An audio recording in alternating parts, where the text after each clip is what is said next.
Hush! Now I'm trying to have court. Don't raise your voice.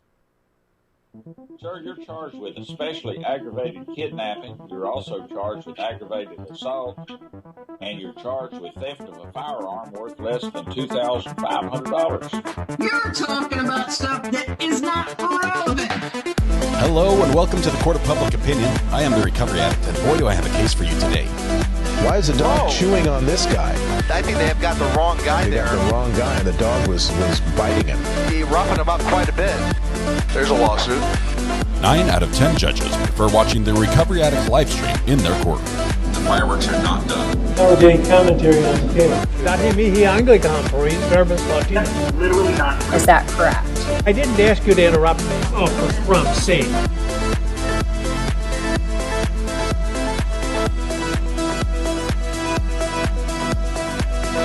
So, how would you like me to proceed here?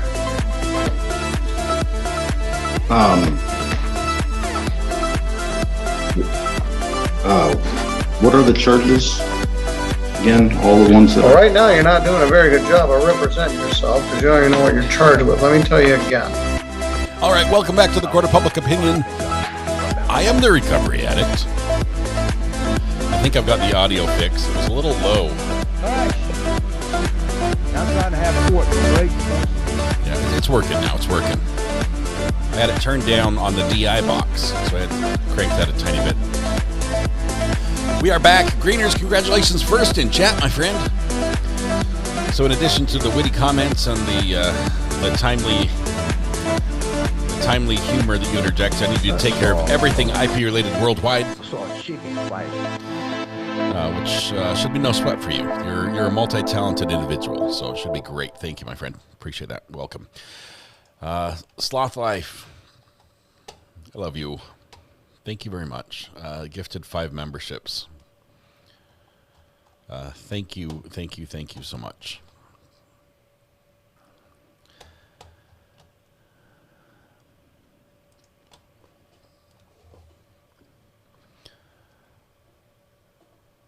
Hold, please, for just a second.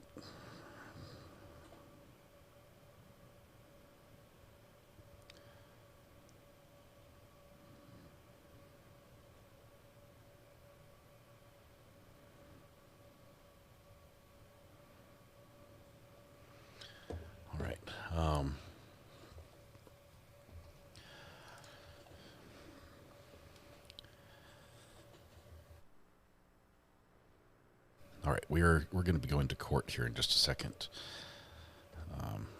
Down here, so we're going to be watching that for just a minute. Is this the same courtroom from the trial we just watched? The guy wrap himself. I popped on for a short minute this morning, but got busy. It might be, Lisa. I'm trying to remember. We've seen a couple of the guys represent themselves. Probably every court has had a little bit of that. Shark A, member for 21 months, OG. Inching closer to that pink courthouse, and I got my very first new car Saturday. It's the prettiest shade of blue. Shark A, that is awesome. Congratulations. Love the first car. Man, your first car sounds like a lot better than my first car. Mine was a 1976 Ford Country Squire station wagon with studded snow tires on the rear. Brown, as a station wagon should be, full size with the big swing out door on the back. Mother-in-law seats that folded up. That was a beast. It was a beast and a half. Drove that to high school, became the most popular kid in school. Just like, no, that didn't happen. I did drive it, but not the popular part. Melissa says, my internet and cable are acting goofy today. Greeners, get on it. Fix it. That would be great. All right, we are starting back. Okay, we're on the record in the state of Ohio versus James Ogletree. Just want to let you guys know that I have the Assistant Director of Court Services, Shelby Helbethier, is out today, but I had the Assistant Director of Court Services send her an email advising her that she's not permitted to discuss the case with her dad, who's on the jury. Okay. Anything else for the record? She's home watching court today. That's funny. Now she knows. My first car was a Chevy Nova in lawn chair green. Oh my goodness, Tammy. I think that was my wife's first car was a Chevy Nova. What did you name yours? Every Chevy Nova had a name that probably fit the personality.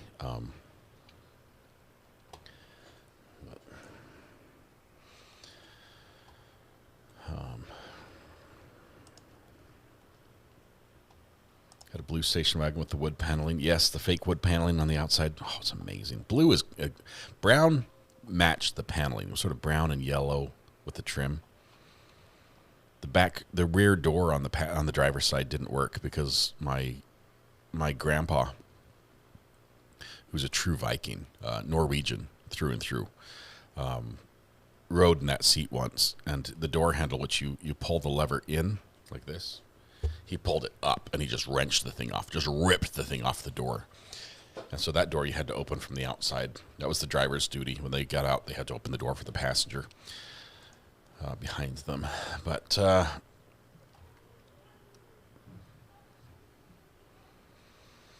see, my first car, it was something dumb like a cookie. No, that's not dumb. I currently have two cars. We used to have Chip and Dale. My car was Dale, and Chip was the Nissan that has the paint chip on the hood. And my son wrecked Dale, totaled it, and so we kept Chip, and we got a new one, and the new one is Sohoy. So we now have Chip Sohoy.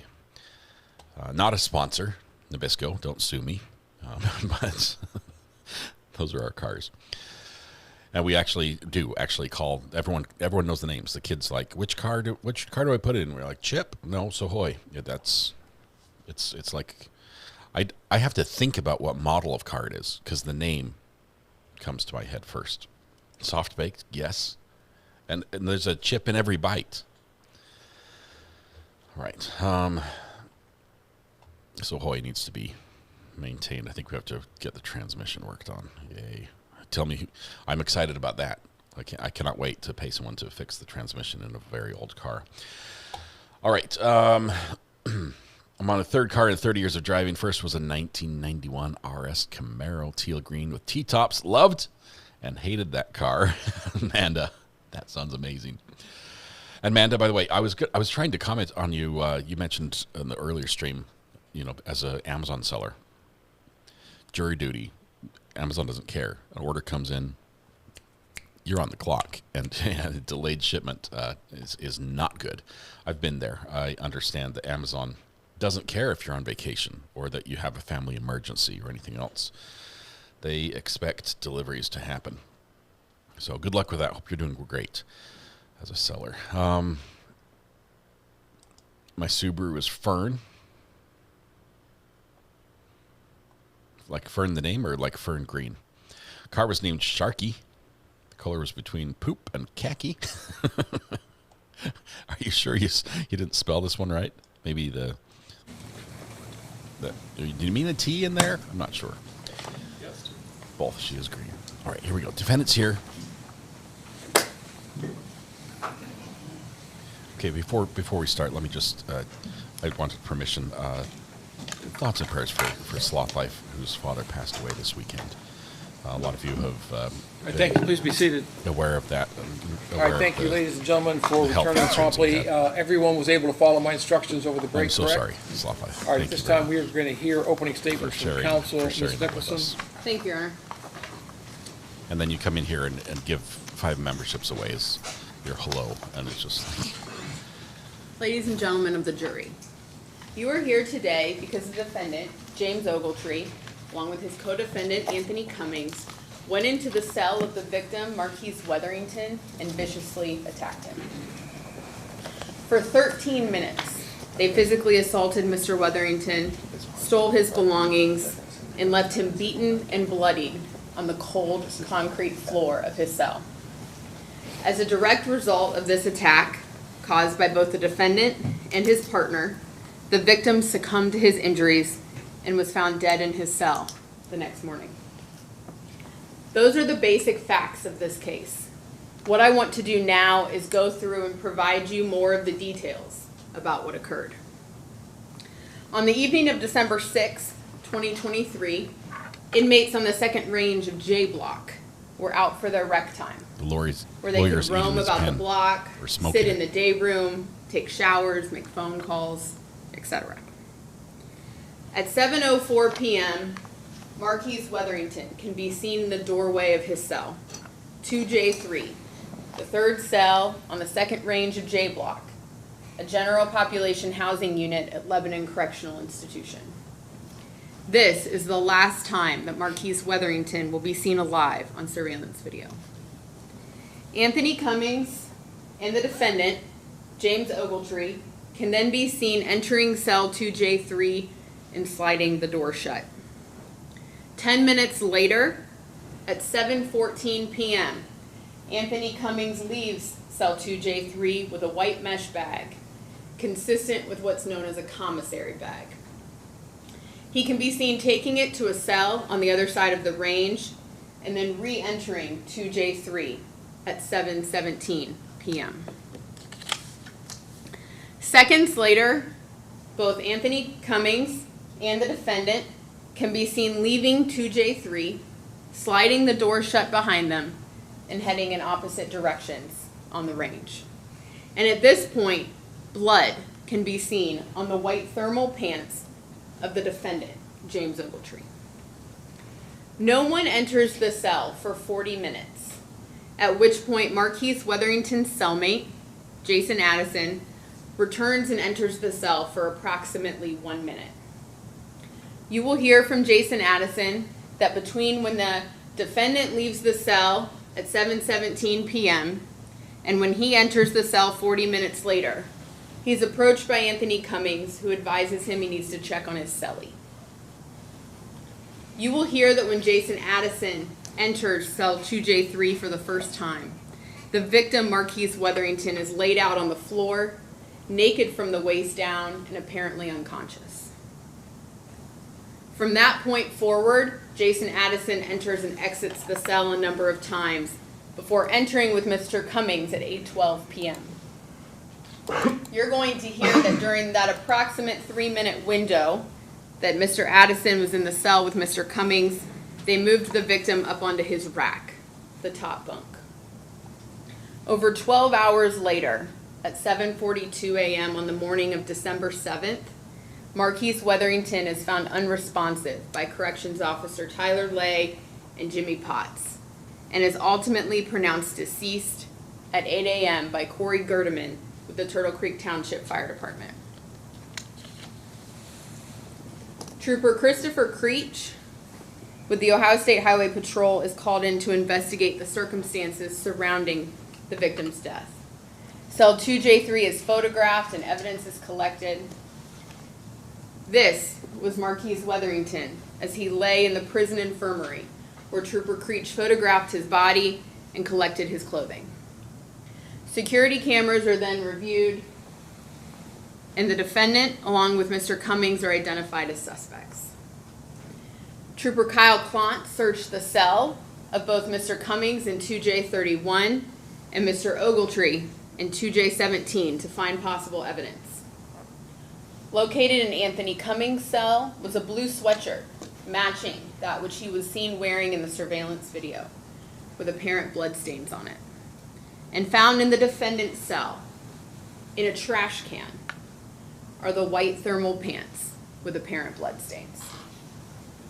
Those items are eventually sent to the Ohio Bureau of Criminal Investigations, where forensic scientist Catherine Daly confirms the presence of Marquise Weatherington's DNA on both the sweatshirt belonging to Mr. Cummings and the white thermal pants belonging to the defendant.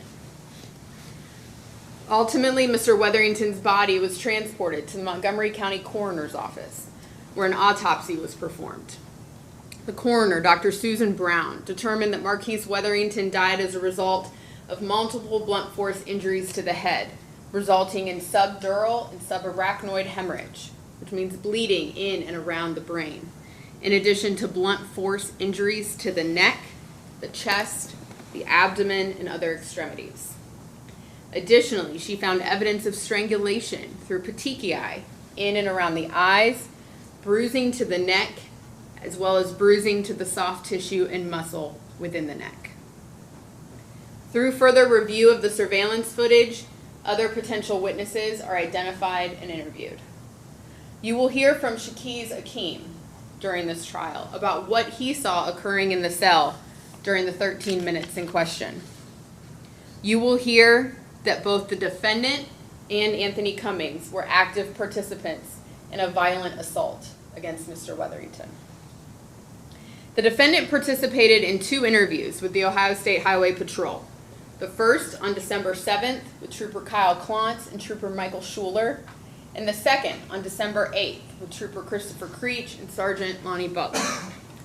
You will hear those 2 interviews that the defendant gives multiple versions of what occurred on the evening of December 6, 2023, inside cell 2J3. James Ogletree is charged with 3 offenses. Felony murder, in which the state will need to prove beyond a reasonable doubt that the defendant caused the death of another as a proximate result of committing a violent felony. In this case, that violent felony is felonious assault, for which the state will need to prove beyond a reasonable doubt that the defendant knowingly caused serious physical harm to another.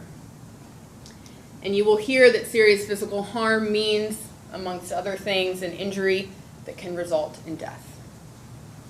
Aggravated robbery, in which the state will need to prove beyond a reasonable doubt that the defendant, in committing a theft offense, inflicted serious physical harm on the victim.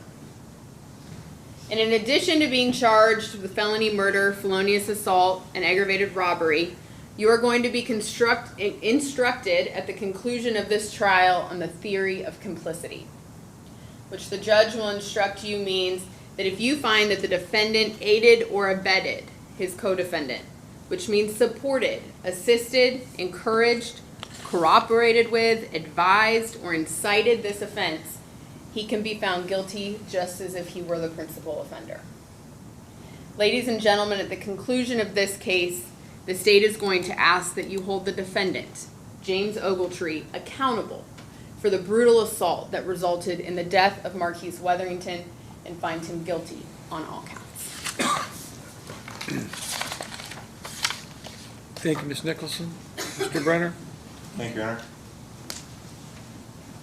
Ladies and gentlemen of the jury, hello again. This is one of these cases where I'd say the prosecution and myself agree on about 85% of what Ms. Nicholson just said. We are not going to contest, and we cannot contest, that Mr. Wetherington was found dead in his cell. The question is not whether he was found dead. The question is who caused those injuries that led to his death and why. The state is going to attempt to paint Mr. Cummings and Mr. Ogletree as affiliates in some kind of a scheme here. I put it to you to focus closely on the testimony and the evidence that you're going to hear and you're going to see. You're going to see surveillance video. You're going to hear statements. You're going to hear statements from Mr. Ogletree. We are going to demonstrate throughout this trial that prison, in particular the Lebanon Correctional Institution, is a violent place with a certain set of rules. Some of those rules include prohibitions enforced pretty strictly amongst the inmates against what we call snitching. The state is going to attempt to use the fact that Mr. Ogletree's story changed as per se evidence that he's hiding something, that he's covering it up. When in fact, what is taking place is he is following the code of that institution, which we're going to hear from multiple witnesses here today. There is no scheme in common between Mr. Ogletree and Mr. Cummings in this case. Again, Mr. Ogletree's in the cell. We're not disputing that. It's on the video, right? You're going to see the video. You're going to hear testimony about what took place.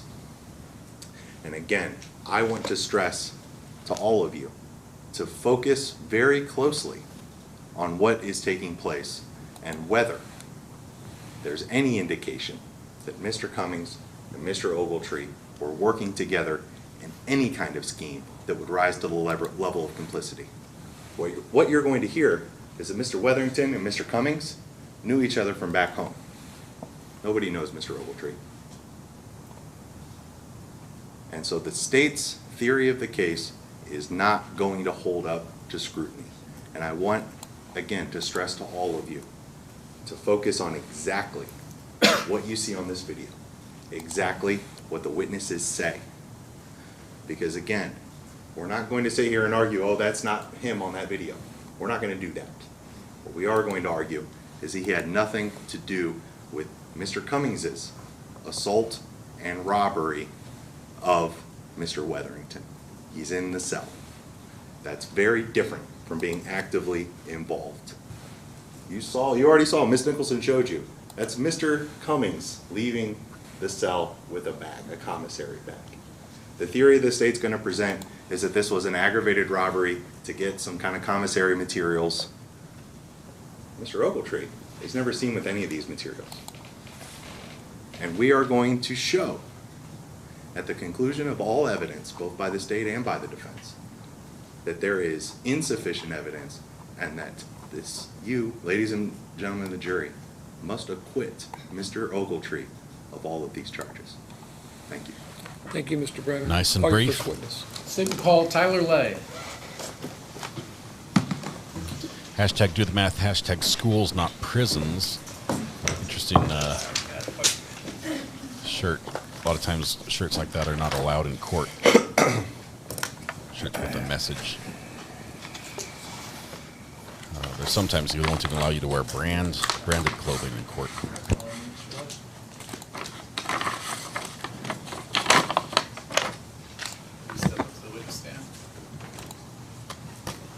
Looks like a corrections employee. You swear affirm the testimony you give in these proceedings to be the truth, the whole truth, and nothing but the truth, so help you God? Sure. See. Water if you need it, that's a touchscreen. Proceed, Your Honor. Please. Thank you. Sir, would you please state your name, spell your last name for the record? Tyler Lay, L-E-Y. Where are you employed? Lebanon Correctional Institution. That is a prison here in Warren County, Ohio, is that correct? Yes, sir. How long have you been employed at Lebanon Correctional Institution? Someone just This stole November 2 will chairs. make 13 years. What is your current position with Lebanon Correctional? I'm a lieutenant. And what do your duties consist of as a lieutenant? Well, right now I'm over the mail and visit and also I'm sorry, you're over the what visit? mail and visit. Okay. So I deal with all the mail coming in, legal mail coming in, and also visitation and also food service. Okay. And what was your position back on December 7th of 2023? I was the bid officer in J Block. And could you tell the jurors what is a bid officer? So a bid officer is a person that's a regular post. It's where they're going to go every day that they're scheduled to work, depending on what shift they're on and what part of the institution that they're I working. like the backdrop behind him. And so the prison has different blocks, is that right? Correct. Approximately how many blocks does the Lebanon Correctional have?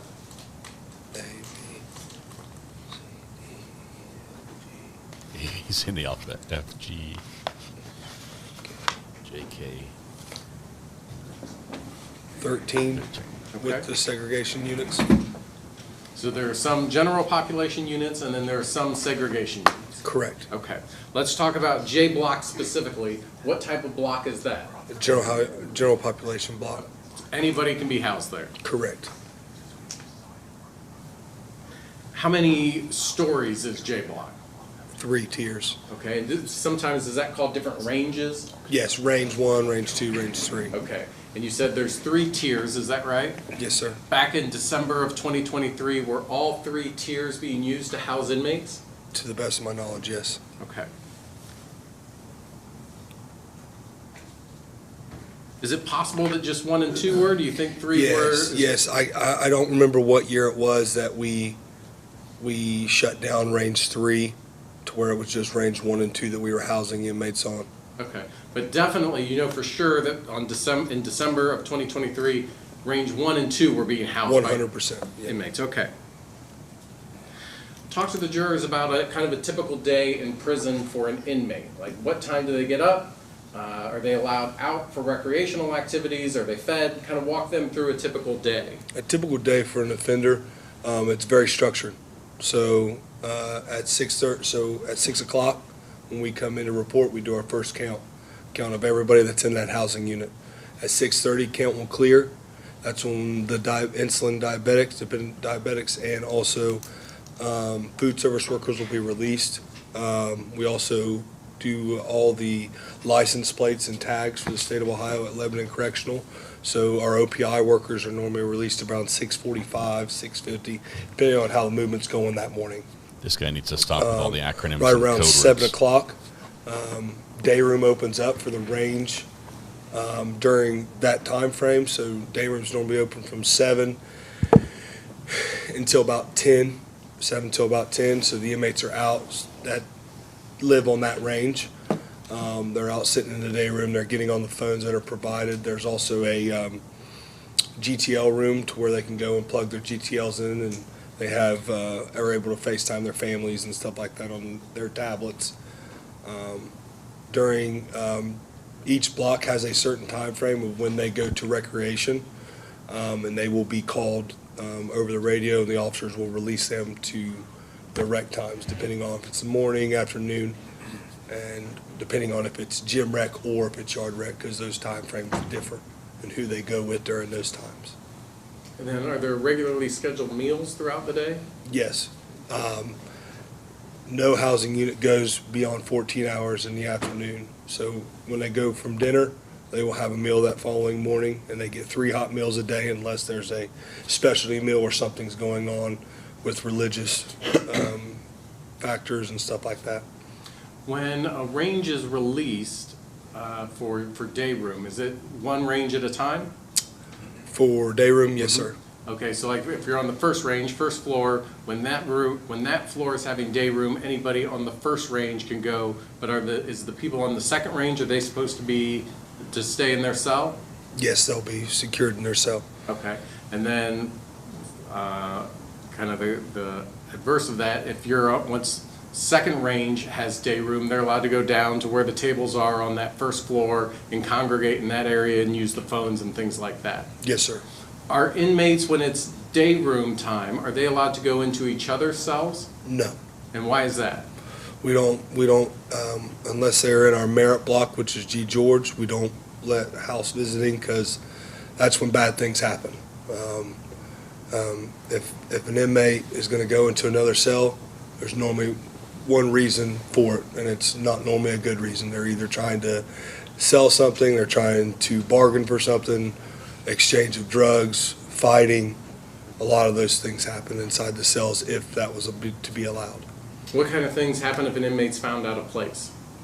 If they're found out of place, depending on the severity of it, they could either be put back into their original cell or even into the hole for segregation.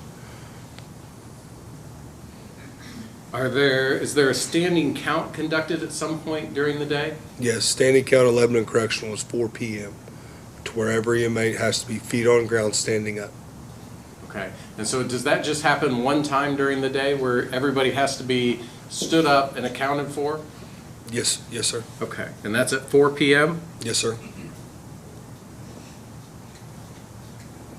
Are there other counts that are conducted throughout the day? I know you talked about there's a count that's done first thing in the morning. Are there other counts that are conducted? There's numerous counts throughout the entire, from 6 a.m. There's a count at 6 a.m. that clears at 11, or clears at 6:30. Then you have 11 o'clock count that clears at 11:30. Then you go to the 4 o'clock count, which is 4 o'clock, and it clears at 4:30. And then our next count's at 9:30 at nighttime when it's night lockdown. They have a count then, and it's cleared at 10. We have a following count at 10:30 when third shift comes in. They have their 10:30 count that ends at 11, midnight, 2 and 4 a.m. So let's talk about those counts, because you said there's only one standing count, and that's the 4 o'clock where an inmate actually has to be stood up and you're making contact with that inmate. Is that right? Correct. These other counts that you're talking about that are occurring, what is the procedure? What do you have to see from an inmate? How does that work? Some type of skin. It can't just be a pile of blankets on a bed that looks like a body. We have to see some type of visible skin as we're going out and counting, as they're laying in their beds, or they're laying on some of the offenders will even lay their mattresses on the floor and sleep on the floor. We have to be able to see some type of skin as we're doing rounds. Okay. But you don't have to make verbal contact with them, is that right? No, sir. They don't have to get up and move or shake or anything like that, is that fair to say? Yes, sir. Okay, you just have to see some type of skid. Correct. Okay. So we just talked about the different counts that occur. Are there also range checks that are conducted throughout the day and Yes, into sir. the evening hours? All day, 24/7. There's a range check supposed to be done. 30 minutes, but not consecutively. It's supposed to be staggered. So if somebody went to 27, they will never exceed 30 minutes, but it needs to be staggered. And what's the purpose of a range check, and how do those typically work? The purpose of a range check is, one, making sure things are going how they should be properly going in the housing units, making sure we're trying to prevent any fights that are happening in the cells. Inmates that are wanting to indulge into intoxicating drugs while in the prison, we're making sure if we come across that, we can handle that as is, and when getting medical involved or issues like that, those range checks are for the safety and security of the institution. So every 30 minutes, and you said it's staggered, so as they don't know when to expect it, but every 30 minutes, somebody's doing a walk around the range, just kind of looking out for things to make sure nothing seems out of place. Correct. Again, for these range checks, does there have to be two people in the cell each time a corrections officer walks by and does a range check? No. Because they can be at day room, I would assume, or rec, or wherever. Even if they're in their cell, does the officer have to make verbal contact with them? They just need to see, they're just looking to see if anything's out of place or anything's out of the ordinary. Correct. Okay.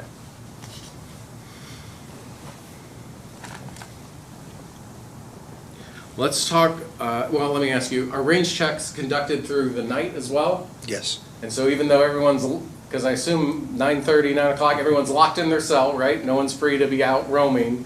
There's still range checks where people are just walking around. And is that just basically kind of looking through the window of the door? Correct. Again, no verbal contact. They don't have to stand up. They don't have to move a body part or anything like that. Correct. Okay.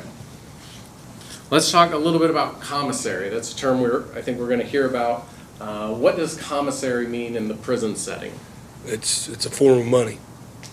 Commissary, people will also buy it to eat off of, but they'll also use it to trade and use it as a form of money to other individuals that have things that they want. So when we're talking about commissary, are these items that can be purchased in the prison? Correct. Explain how that works, because most people probably are not aware of that.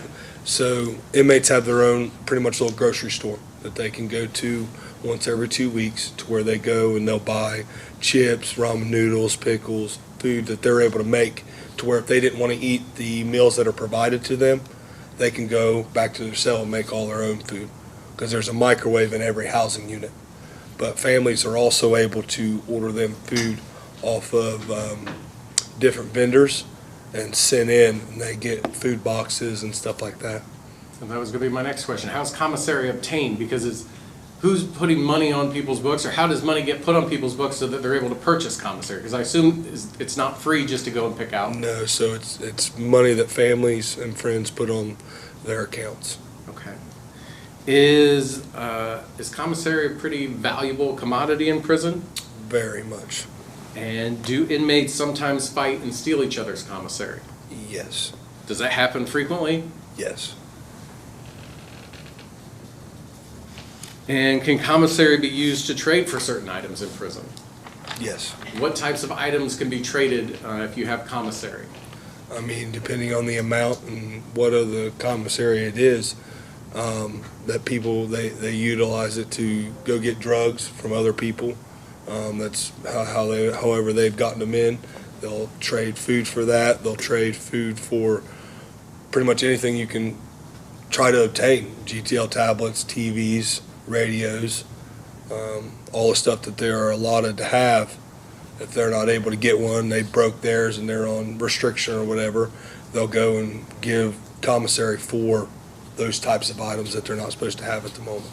So is commissary essentially just a form of currency in prison, just like you have money and you pay money for this or that? It can be traded just as if it were money? Yes, sir. Okay. You talked about one of the things it can be traded for is drugs. some people might be surprised to hear that there are drugs in the prison. Correct. How is that a thing? How are drugs able to be had in the prison? There's multiple avenues. No department's perfect. We've had dirty staff members bringing it in. We've had visitors bring it in. We also have contractors that are throughout the entire prison at all times, coming in, fixing certain areas of the prison or doing different programs, and all those different avenues give the ability of somebody to bring those in. Another term that may get mentioned during the course of this trial is tune. Are you familiar with the terminology for tune? Very. What is, if you could explain to the jurors, what is tune? I don't know the exact of the drug. I know what it does to the individual. I know it's some types of synthetic drug to my knowledge of what I've been explained to me. They normally vape it or inhale it, burn it off some type of paper or something like that, and it pretty much puts them out of their complete mind. Sometimes some people will be projectile puking. They'll be laying on the ground. Sometimes they've even had to be Narcaned. Whoa. It's a very, very, very bad drug that's going through the prison system. Is it like wax? Okay. What's the, I mean... So let's go back to J Block in December of 2023. Were you familiar with an inmate, because you were the bid officers, you were one of the officers that was in J Block every single day, is that right? Yes, sir. Were you familiar with an inmate by the name of Marquise Weatherington? Yes, sir. And how were you familiar with him? Being a regular in a housing unit, you might not know everybody's name, you might not know everybody's face, but majority of those individuals, you know where they live, you know their ins and outs, and if they're acting a certain way, you pick up on that when you're working somewhere for so long. Did Mr. Weatherington cause you any issues or problems? Not to my knowledge, no. Okay. And he was housed in cell 2J3 in December of 2023? Yes, sir. If you could explain to the jurors what do those numbers and letters mean when I say 2J3? So the first number would be the range that they are on, and then you have the J, which would be J Block, which is the housing unit itself, and then the second letter would be the cell that they're in. Okay. As far as you knew, was Mr. Weatherington having any issues with any other inmates in J Block? Not to my knowledge. Were you familiar with Mr. Weatherington's cellmate, Jason Addison? Yes, sir. And how were you familiar with him? Being in there, Mr. Addison had been in our institution for a decent amount of time. And he was in J Block, obviously celled with Mr. Weatherington. Were you familiar with an inmate by the name of Anthony Cummings? Yes, sir. And how were you familiar with him? Being in J Block, sir. Okay, he was another inmate at that time that was housed in J Block? Yes, sir. And finally, were you familiar with an inmate by the name of James Ogletree? Yes, sir. Do you see that individual in the courtroom today? Yes, sir. Could you point him out and describe what he's wearing? He's wearing a blue button-up shirt. Identifying the defendant. We'll stipulate, Your Honor. Thank you. Thank you. And how were you familiar with Mr. Ogletree? Being that he was housed in Lebanon Correctional at in J Block. Okay, so in December of 2023, all of these individuals that we just talked about, Mr. Weatherington, Jason Addison, Mr. Cummings, and Mr. Ogletree, are all housed there in J Block at Lebanon Correctional. Correct. All right. Let's talk about the morning of December 7th of 2023. Does it start off as a typical morning? Yeah, starts off typical. Around what time do you start your shift that day? I normally clocked in about 5:30, 5:45, somewhere around there, and I made it down to the block shortly after clocking in, after roll call was done, and we performed count at 6 o'clock. Was anything out of ordinary at the time that you conducted count? No, sir. Okay. And then would there also have been a range check done at some point that morning? Yes. Anything out of ordinary that you saw at the time that the range check was conducted? No, sir. A little bit later, around 7 in the morning, do inmates start being released for breakfast and other activities? Correct.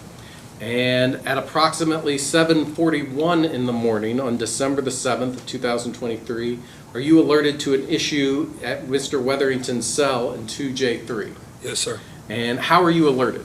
An inmate had walked down range and said there was something wrong with the said offender. So were you on the first range or second range? when you were First notified? range. So you're on the first range, and this offender that notifies you, was he on first range or second range? Second range. And what does he yell down to you? He said that I believe there's something wrong with offender Mr. Weatherington? Weatherington, yep. When you get that information, what do? Immediately report to that cell. What's it like when you get to the cell? There was a smell, very distinct smell. And as I went in there, I said the inmate's name and tapped the end of the bed. He didn't respond. So then I immediately called my partner, which had already been en route to where I was at. And when we got to the side of the bed, you could feel that he was cold. So we tried to roll him over to his side, and that's when medical emergency was called. We tried to get him onto his back to be able to perform chest compressions. So let me back up for a second. Let me ask you this. When you first responded to Mr. Weatherington's cell at 2J3, was his cellmate Jason Addison inside of the cell? No. Was there anybody inside of the cell other than Mr. Weatherington? No, sir. Okay. So you respond, you go inside of the cell, and you see him, Mr. Weatherington is on the bottom bunk or the top bunk? Top bunk. Okay. You said you kind of tap at the, do you tap his foot or tap at the end of the bed? Tapped at the end of the bed to kind of like shake it, to kind of like if he was asleep to wake him up or something to that nature. Any response? No, sir. You indicated there was a smell? Yes, sir. What was the smell like? Putrid, almost like something was the defecation, almost. And you said you called for the other CO at the time. What CO was that? Officer Potts. Okay, and he responds as well? Correct. You two then are able to kind of flip Mr. Weatherington over? To his side, yes. Describe for the jurors what you saw when you kind of were able to flip him a little bit to his side. You could notice that there was a ton of blood all over the bed, and that he had some type of abrasion somewhere on his head, and that everything was stiff. His arms were stiff, his fingers were stiff. Nothing was able to move. That's what made it so difficult to roll him to his back. Was he responsive at all? No. You indicated that you called a medical emergency? Correct. Could you explain to the jurors, what does that mean in a prison setting when you call a medical emergency? So in a prison setting, like we said, we've had what they call tune and everything like that with the medical emergencies. A medical emergency is when we need medical staff down there. An inmate's either having a medical crisis, or we have a situation like we had with Mr. Weatherby where he had sustained some injuries, and he was not responsive. So they respond when we call that. Nursing staff and medical staff respond to the area that we're at. Do they typically respond pretty quickly? Yes, sir. And what happened in this case when they responded? Where did you do and where did you go? As medical came in, there was a supervisor at the time on the range told me to go, because at this time we had other offenders coming back into the block. They had me go and lock down the rest of the housing unit while medical staff attended to offender. What's the reason that you're locking down the rest of the housing unit? To keep other individuals away from this situation that's at hand, so they don't get in the way or something else doesn't transpire. Being that we are in a housing unit of multiple offenders that are in there for multiple different crimes, and we wanted to make sure everybody was separated in their cells so something else didn't transpire. And so when the nurses respond and they start attempting to work on Mr. Weatherington, you're not in the cell at that point, you're trying to get everybody locked down? Correct. Okay. At some point, are you aware, do the EMTs arrive? Correct. And are you aware, while the EMTs are at the scene, that they pronounce Mr. Weatherington deceased? Yes, sir. Was Mr. Weatherington removed to the infirmary? Yes, sir. And if you could explain to the jurors, what is an infirmary?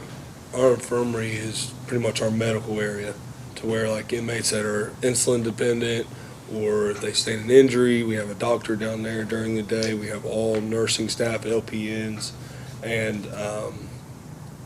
RNs that are down there that tend to any type of sick call, any type of wound care, any of that. That's our medical area, to where they go and have exam rooms and stuff like that. Sir, are you aware if after Mr. Weatherington's body was discovered, do prison investigators immediately begin reviewing surveillance footage to try to find the last time that Mr. Weatherington was seen alive? Correct. And are you involved in that process at all, sir? Not really. Find anything Okay. about that. Sorry about that. I think you did that last time we had a trial too. That's true. Something you said sets off, is it Alexa, who is it? Siri. Siri. Sorry. Let me see. You're also not involved in interviewing any suspects or collecting evidence or anything like that, is that right? That's all the job of the Ohio State Highway Patrol that gets called in? Correct. Okay.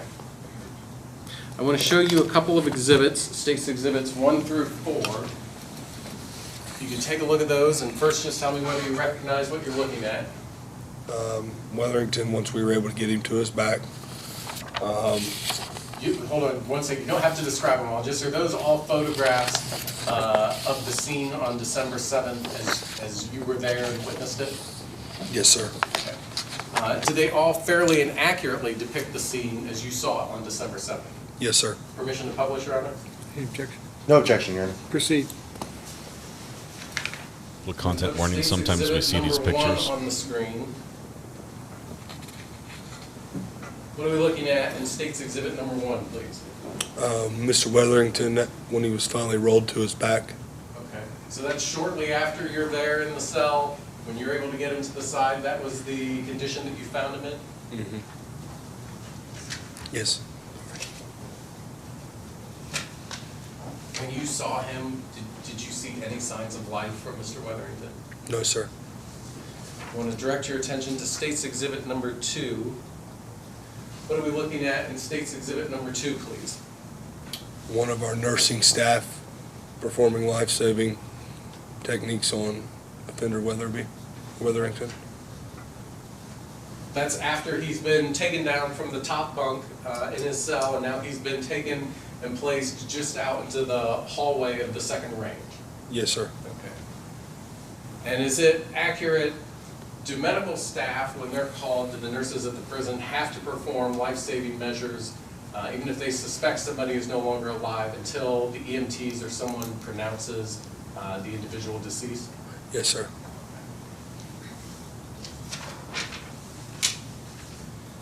Putting State's Exhibit number 3 on the screen. What are we looking at in this photograph, please? Where he had been on the ground and they had moved him from the inside the cell to outside the cell to have more room. Okay. And you can see that blood streak there. Did you believe, was that caused when he was initially placed down on the ground inside of a cell, and then when he was kind of moved to the outside of the cell? Is that what you believe the blood streak to be from? Yes. Okay. And putting State's Exhibit number 4 on the screen. What are we looking at in this photograph? A picture going inside the cell from what we would have saw doing a range check if it wasn't covered up with a blanket. Okay. So this is cell 2J3? Yes, sir. And this is obviously after Mr. Weatherington's been removed. You indicated you saw a lot of blood. He was up on that top bunk? Correct. Okay. Does that CO Potts in the photograph? Yes, sir. Okay. And again, you're not responsible for collecting any of the evidence or anything like that? Yes, sir. I don't have any further questions, Your Honor. Cross. Thank you, Your Honor.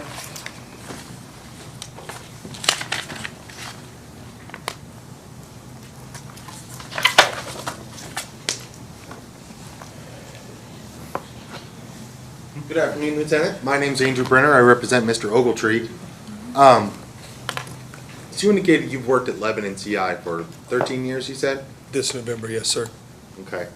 And it sounds like you've had multiple roles during that time? Yes, sir. Okay. How long were you working as the bid officer? In J Block, I was in there approximately 2 years. Okay, so a good amount of time, fair to say? Yes, sir. Okay. During your time in Lebanon Correctional, have you witnessed or been involved with investigating offenses of violence? Investigating? Could you clarify that better for me, please? I understand, right, it's not your job to actually complete the investigation, right? But as the bid officer, you are kind of the first person on the scene oftentimes. Is that fair to say? Responding to an emergency, is that what you're An asking? emergency, an issue that an inmate's having, right? I mean, for instance, you said the morning of December 7th, right? Somebody yells down and you run up and respond, right? Yes, sir. So is that kind of your typical role as the bid officer in that situation? Being a officer in a housing unit, anything that goes on, you're going to be the initial. A fight happens or an inmate's having a medical issue or something like that, you're going to be the first one to make that initial, hey, we need additional staff down here or we need medical staff. You'll be the person that responds to that area. If you had to estimate, I know you don't have an exact count in front of you, how many times did you have to respond to some kind of an offensive violence, be that a fight, a homicide, serious injuries, minor injuries, what have you? I wouldn't have those types of numbers, sir. We don't really keep track. It's it changes so differently with the seasons and what's going on inside the institution during that time frame. I would never have any type. That's something that's tracked way above me. Okay. If you had to estimate, how long are your shifts typically? During COVID years, it was 16-hour days most of the time because we were getting froze because of everything going on as an officer. During that time, that was 2023, near the tail end of all that. I mean, you're scheduled for 8, but it can't be up to 16. Okay. Would you say that you responded to an offensive violence every shift? I wouldn't say every shift, sir. I'd say majority of the time. So it's fair to say there's a good amount of violence, fights happening at Lebanon CI? I would say in prisons in general, sir. Okay. Yes, sir. Have you worked in any other facility? No, sir. Okay. But in your experience, majority of shifts, there's some kind of an issue with violence between inmates. I wouldn't always say violence, sir. It could be just a regular dispute. I got you. Like an argument or what have you. Yeah. An issue between cellmates or something like that? Yes, sir. I got you. But fair to say, in your duties as a bid officer, you were regularly responding to the aftermath of some kind of a dispute or a fight, or even more significant than a fight. Majority of the time. Okay. Had you responded to a suspected homicide before December 7, 2023? I did not respond, but I was there the day something like that had happened. Yes, sir. So it has happened before? Yes, sir. Okay. And in your duties as a bid officer, basically you're just kind of keeping an eye on the range. As you said, if an issue happens, you are then calling for backup or calling for medical or calling for someone else to help out. Yes, sir. You're maintaining the safety and security of that housing unit, meaning that you are working that post for that shift. Okay. So on that morning of December the 7th, do you know who called down and said, hey, we have a problem, you need to come check this out? I don't off the top of my head, sir. It's been too long to remember what that individual's name was. Understood. So in a couple of states' exhibits, we kind of could see inside of the cell, right? What are the dimensions to a cell at Lebanon Correctional Institution? I'm not for sure, sir. I don't know off the top of my head. And it looks like if we're looking at those exhibits, right, we've got beds kind of in a bunk setup, right? There's a toilet in there. There's a sink. What else is in that cell? It all depends on the cell, sir. Okay. Some have shelving units, some don't have shelving units. And I think at that time we still had the locker boxes, so some have locker boxes, some don't have locker boxes. It all varies depending on what housing unit you're in and the cell. Okay. So when you say locker boxes, is that like for the inmates' personal possessions kind of thing? Okay. And shelves, is that something the inmates put up themselves, or is just some cells have shelves in them? Just and some IKEA don't? stuff? Yes, sir. Yes, sir, what? Is it something that the inmates choose, or is it just kind of like Just that? some of the cells do, sir. Understood, okay. That particular cell, did that have shelves in it to your recollection? I can't remember if it did or not, sir, off the top of my head. Okay.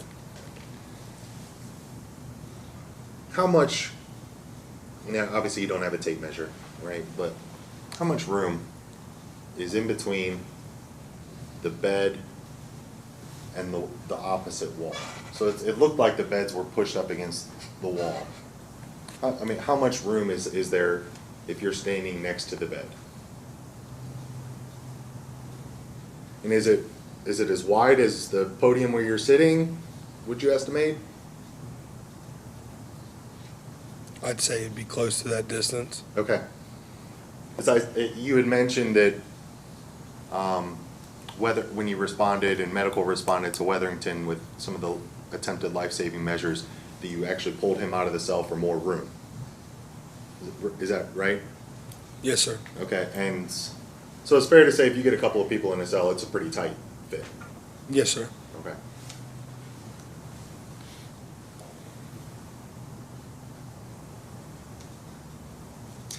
And you had mentioned the rounds.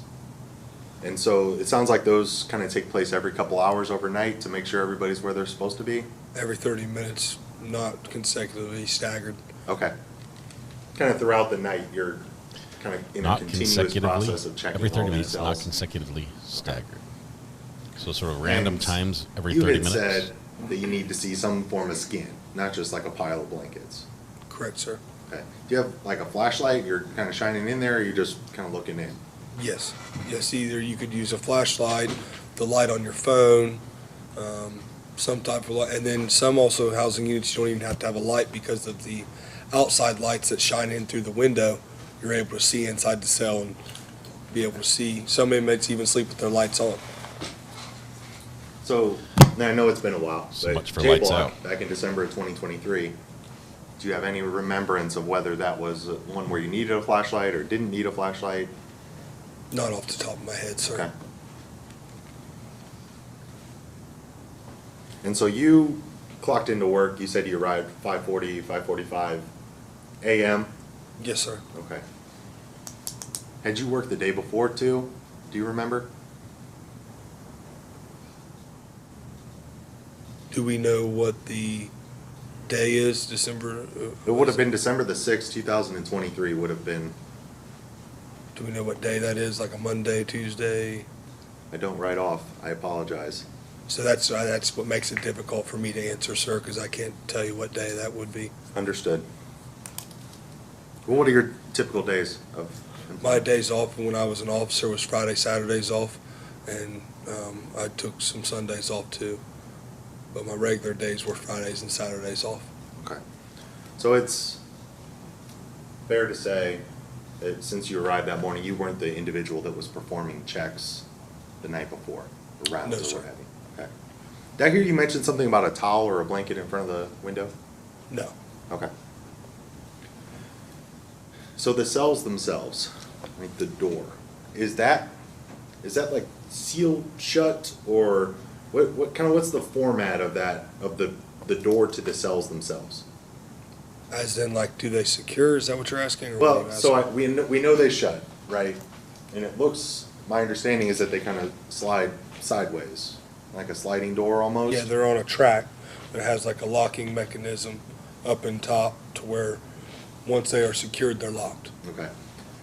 Is there a gap in between, like, the wall and where the door itself actually is? I guess what I'm asking is the door to the cell, when the door is shut, is it flush against the wall, or is there a gap that you can speak to someone through? There's like you have like the sliding door, and then you have a frame. Yeah. Like on the back side, are you talking about like on the back side of the door? Yes. Or are you talking about where it meets to the locking mechanism? Either or both. On the back side, there might be a slit. It all depends on like the like if it's in a segregation unit or in a general population. What general population? Some of them, the gaps differ because we are at like an older prison. So as stuff deteriorates and expands, the gaps might be a little bit smaller if that's what you're asking about. Understood. But there is at least to your remembrance, there's a small gap. Yeah, I think so, on the back side. Okay. So it's, if you're standing out on the range, are you able to, like, even if you have to yell, are you able to hear if someone's inside of the cell? Are you able to talk with them? If the day room is out and there's movement going on, not normally, sir. Fair to say, I mean, if there's a lot of people milling around, it's gonna be pretty noisy, right? I mean, people are doing everything from listening to music, watching TV, hanging out, right, talking, whatever. Yes, sir. Okay. But there is a gap. Yes, sir. Okay.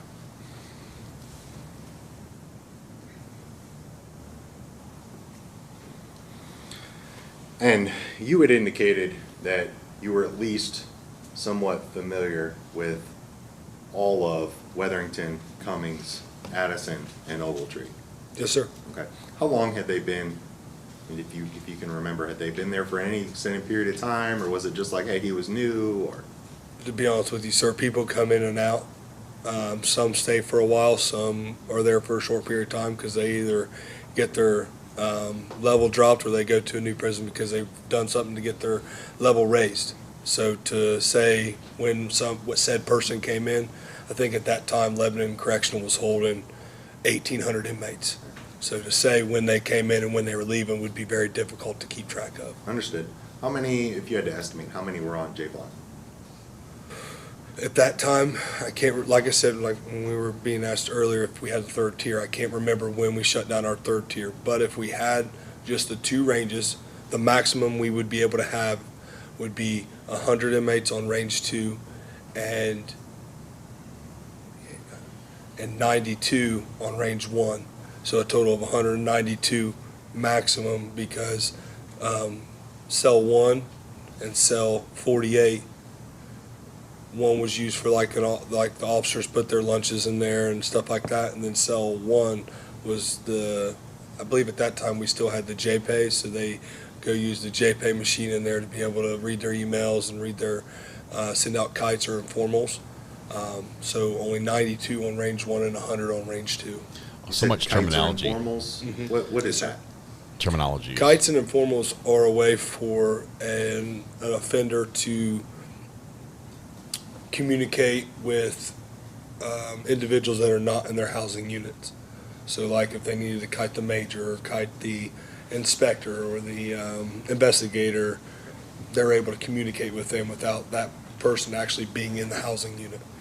Okay. And we saw some of So this it's an during email. Opening, but there are surveillance cameras on J Block, right?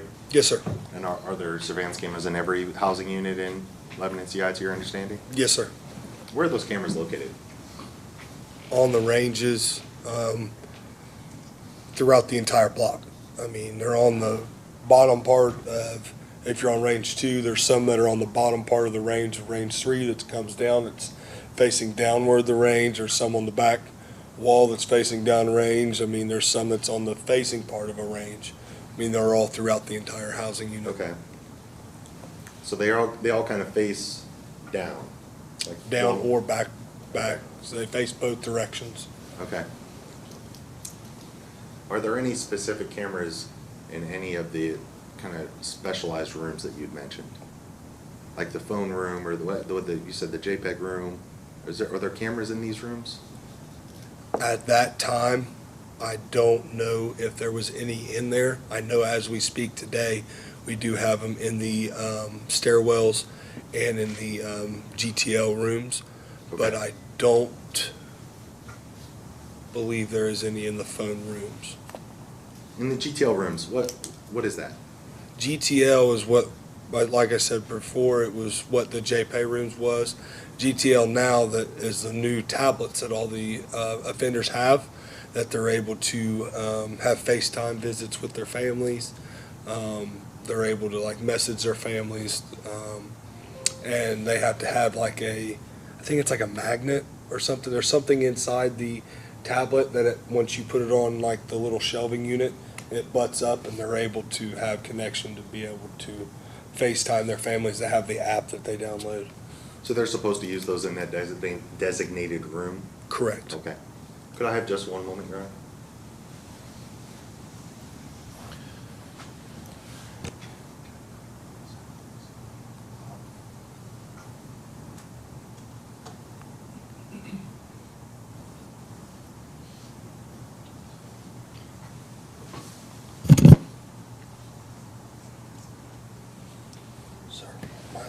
Sure, that's what it's for.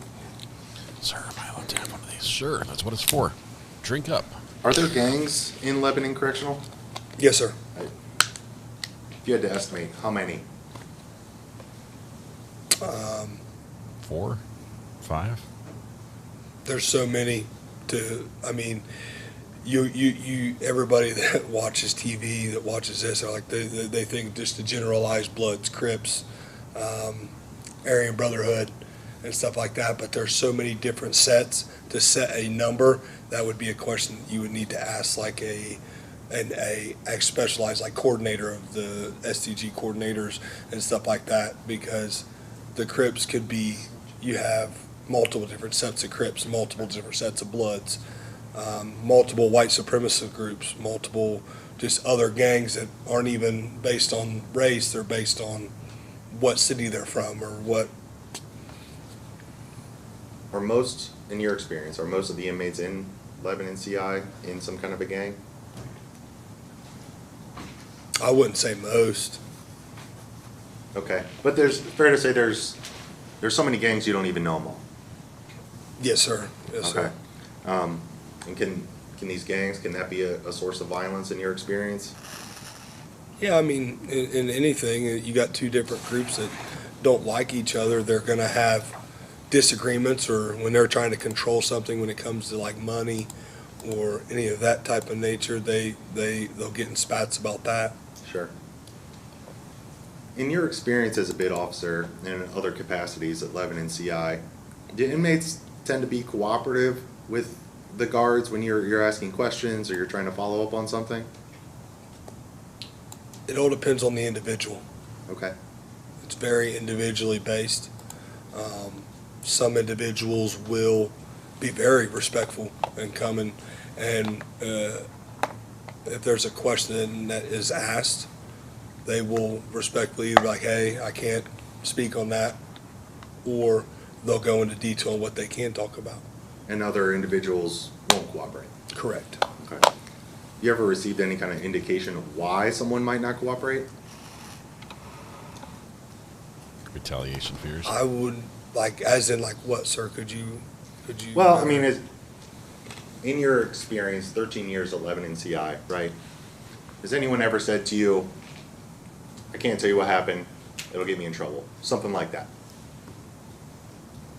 In the sense of like, yeah, from them like stealing something or whatever, or one of their friends had stole something, and if they told on them, then they would be in trouble for telling and snitching.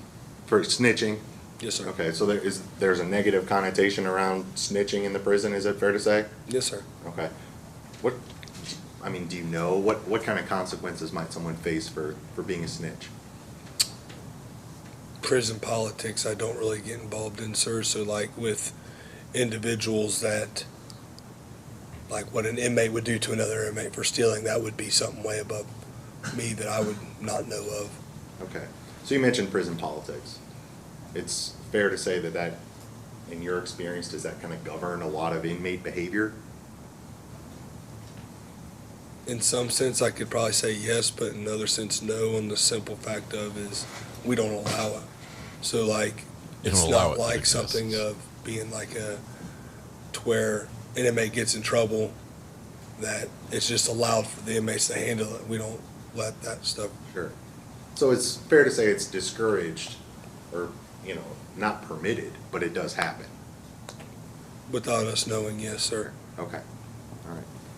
Your Honor, I don't have any further questions. Redirect? No, Your Honor. All right, ladies and gentlemen, if you have any questions for Corrections Officer Lay, please reduce them to writing. You have those index cards. Remember, do not put any identifying information on the card. Everyone must turn in a card. If you don't have any questions, put none or no questions. Do not discuss or display any proposed question with any other member of the jury. Is the judge wearing... Oh.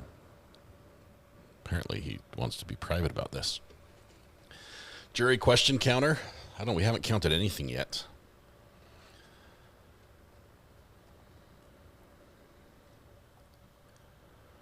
We know that it happens without our knowledge. He's like, yeah, that would be above my pay grade, but no, we don't allow it.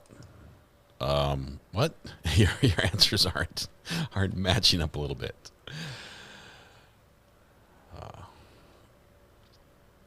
It's been a long time since we could have questions. Yes, we've got notes and questions in this one. So, how many times will the judge go private? You can count that. How many times has it happened so far since opening statements? I think it's every sidebar, right? About 4.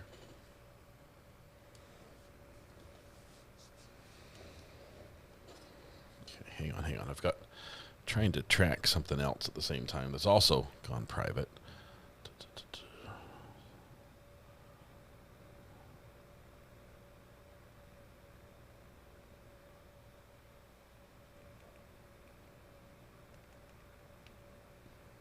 There we go.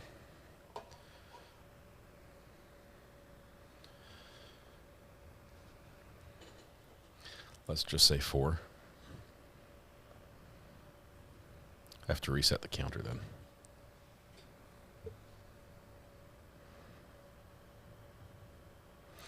We're going to call it private time.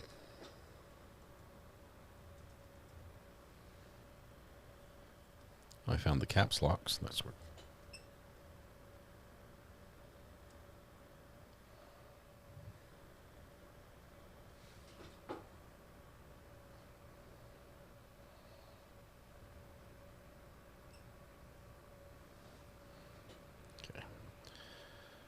There we go. Now where were we? 7? 7. All right. Where's 8? Sorry, guys. I'm doing like 6 things at once, and it's a lot.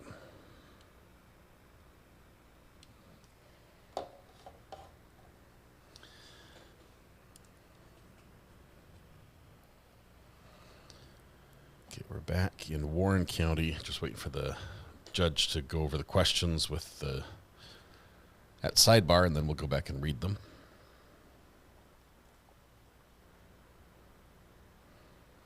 A couple of you with some experience or with prison saying that, you know, this would be a problem.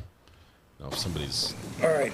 not found for so long. The members of the jury have a number of questions, and I'm going to read them. You'll answer them. The attorneys may have follow-up. Okay, sir? Yes, sir.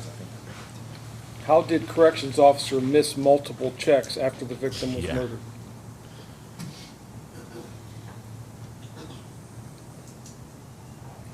Multiple checks were, I'm not aware of that at all. Multiple checks being missed. So How did corrections miss multiple checks after the victim was murdered? I'm not going to interpret it, and I'll let the attorneys do that if they wish to. Yeah, if that could be interpreted to me, I'd appreciate it. Well, can you answer? Can you give me an answer to this question? I was not aware of any checks being missed. He's saying, yeah, we did In a your check. opinion, why did it take so long to find the dead inmate? They're all pointing the blame at the guards. Being that... This is bad for the state. Being that where the way that the cell was, presumably there was no blood anywhere other than what was covered up that was cleaned up. So looking into the cell and it not be, since it happened after standing count, if we would have been made to wake up every inmate every single time we did a count, an offender wouldn't sleep all night. Yeah, that's not. Because we're doing it every 2 hours okay. at nighttime. That's like torture. So we're not made to wake the individual up, each individual up every time we do a range check. So as long as we're seeing a body part when we go around to do those counts, that's why it took so long. For if an individual's like, hey, something happened to my cellie, then we'd be made aware and we'd have acted on it. But it wasn't something that like it was ignored or any of those natures. It was that the cell was cleaned up and that it was after a standing count to where the individual would have been made to stand up. He wasn't able to stand up, so we would have went into the cell to see what was going on.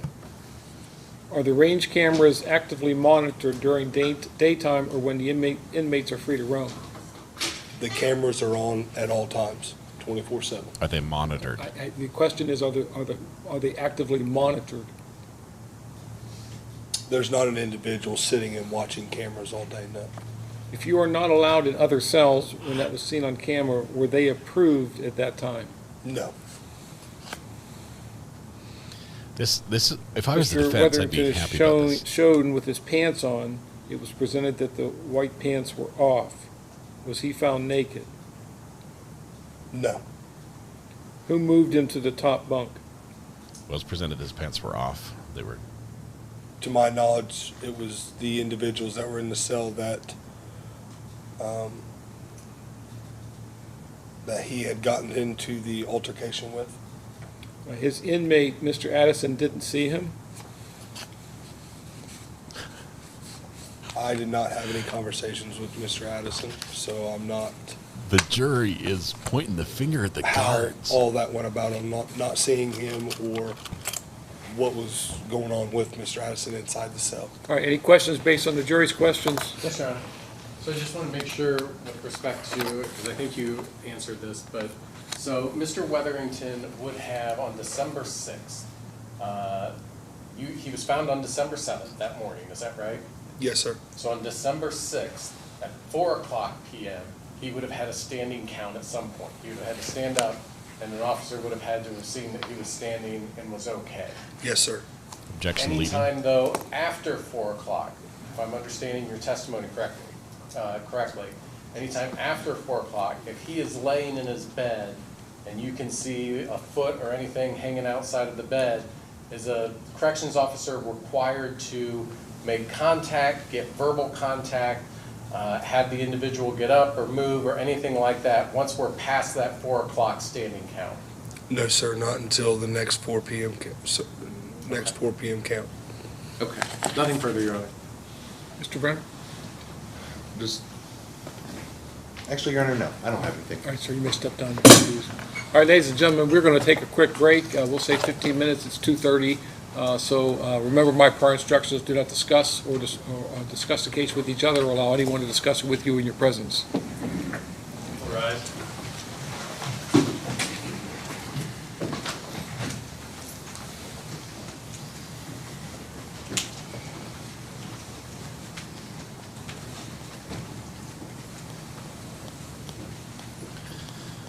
We're going to take a quick break.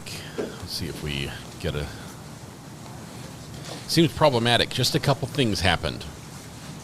The state told us in the open that the victim was found with no pants on, Bottom drawer on the right. although the photograph showed that he was found with pants on but no shirt on. Small detail, but the jury caught it. Now over to your right. Other right. The other right. Okay. See you in a minute. Tanner, just for planning purposes, how late are you willing to go tonight? 4:30. We've got 2 more hours. How many you got? The defendant's like, seriously, you're going to shackle me just so I can run to the bathroom? Can I just... And he's like, oh, you're all right. You're good. No, they're going to shackle him. The jury questions that are... The jury is losing the ball. Yes, this is... The problem is, it's the prosecution's problem if the jury loses the ball. It's the prosecution's problem. The prosecution has told a story and laid it out in such a way that the jury's asking the wrong questions. And it's great for the defense because right now the jury's thinking, okay, so we've got every half hour a different guard comes by, pokes his head in, and doesn't see all the blood and the mess that we saw. He's like, everything's good. He's like, okay, so they're looking at the jail, the prison, I guess it is, and saying there must be problems there with the management, with how this is run. And they shouldn't be thinking about that at all. They should be thinking about who did this to the guy. Now, I think there are already some major holes. If we've got a cellmate in that cell who also didn't see anything. Well, if he didn't see anything, he was in there sleeping in that same room with him all night with the victim, who rigor had set in, so he'd probably been dead for quite a while. And it's not till the next morning sometime that they find him.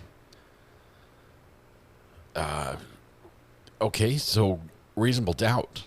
You don't have any camera showing this happening. You've got 2 people that walk in, one person leaves with a bag. Why are we not also saying, could it have been the cellmate that did this? I don't know. I think there's a huge hole in this case. Behind the witness is a massive Lady Justice statue. Mine is beautiful, which I love. Thank you. I have 2 of them, but this one is, I don't know, maybe 15 inches tall. Beautiful bronze statue. Thank you for this one. The one behind the inmate is, I think it's like 60-something inches tall. It's huge. It's like 58 inches tall. I found it. It's like an $800 statue behind the witness. Pretty expensive. What's the point of having cameras if no one's watching them? Yeah. Now, I can see why you don't wake up an inmate every half hour, because that would be torture. I mean, not letting somebody sleep, never letting them get deep sleep, that I'm sure the Supreme Court would say that's cruel and inhumane. So I can see why you don't wake them up all the time, but just spell that out for the jury. Explain that the body was situated in such a way that there was skin showing, and every time somebody went by, the guard could see skin in the bed, inmate laying in bed where they're supposed to be. There was nothing out of the ordinary. I just don't think they did that very well.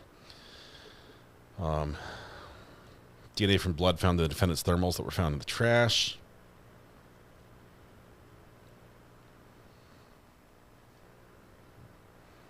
Where am I getting this sound from? From 2?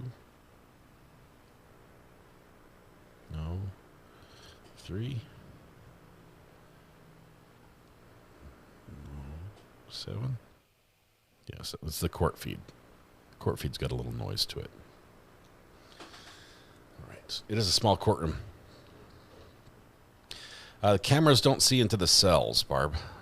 They just see the common areas. Tablets are a moneymaker. I'm afraid a lot of the things that happen in prison are moneymakers. And it targets a portion of the population that can least afford it. Got used to 15-minute bed checks, but it took a couple nights. Oh, man. Studies show tablets keep inmates calmer and distracted.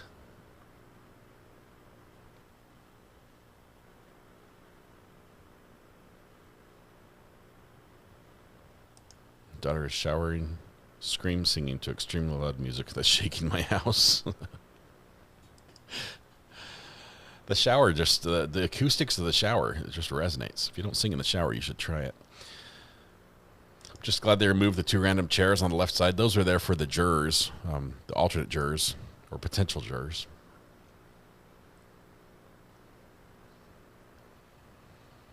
Yeah, the court does have some very unique carpet here. Some of you love it, some of you hate it. I think it's better than the Holiday Inn Express carpet. Do they still make license plates in some prisons? Yes, I think most still do. JPay is a huge moneymaker. I didn't know you can only get commissary every 2 weeks. I thought it was like it was open every time you're in common area. I didn't realize it was extremely limited availability. That seems like it would present problems, especially if there was a miscommunication or something goes wrong. I mean, it makes the value of commissary much higher. It artificially inflates it, which I think would create more problems. Shopping only every 2 weeks is keeping me out of jail. Every 2 weeks, man. So when they say commissary, it could be any item that comes from commissary, from ramen noodles up to what? The upgraded TV? Is that, I mean, anything you can get that way, or is it all just food?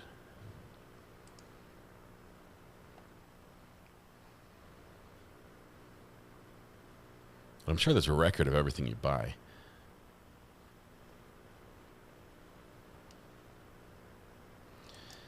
MD Thomas, thank you. Yeah, we're just hearing this. We're going to hear from inmates. We've only heard one person, and that was a jailer, right? A corrections officer. And the way he tells the story, it obviously makes the jailers look good. He's not going to say something that will make them look bad. I think we'll hear a different story as the inmates come in and talk about what the jailers do. Stamps used to be a solid currency. No fresh food, yeah. Toothpaste and toiletries.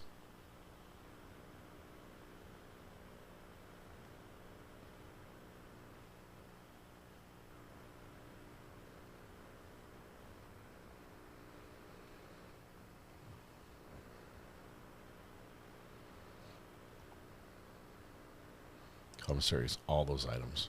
Everything in the catalog, right?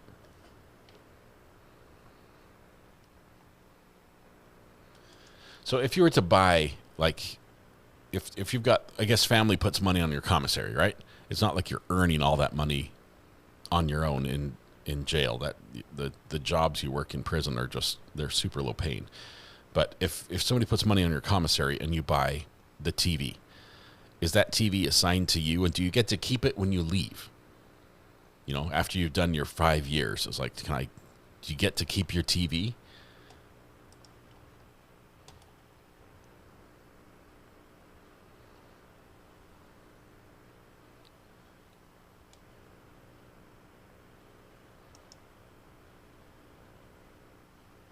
The way he described it, it sounded like one of the cells in the prison was the commissary cell, and that's where you go in and make your deals. Yes, they carve your name in it. Yes, you take everything when you leave. Yes, you get to keep it. The localish correction center lets their inmates go to Dollar General. What could go wrong there? Okay. Dollar General is not my store. It's not my store. Bad things happen at Dollar General and Walmart. Family ads through JPay. It probably is tiles. I mean, they're carpeted tiles, but it's a corporate setting. What's this? What's the lawyer doing? Is he Oh, he's reading his phone. I thought he was praying over his chair, which you can do anyway. That's all right. He's alive. Had to do a skin check, but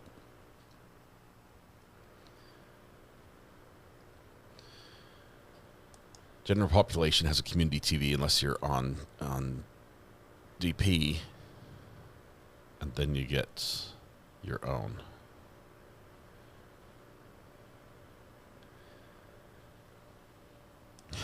Bless this chair and the lawyer who sits in it.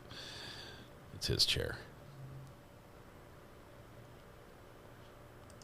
You can leave cards, checkers, and other stuff. Can you gift commissary to people? I mean, like if the TV has your name carved in it, you can't be like, and now I'm going to bequeath this TV to the new inmate who just came in who doesn't have one. Can you do that? Or is it, once it's yours, it stays with you? No, he's just holding really still right now.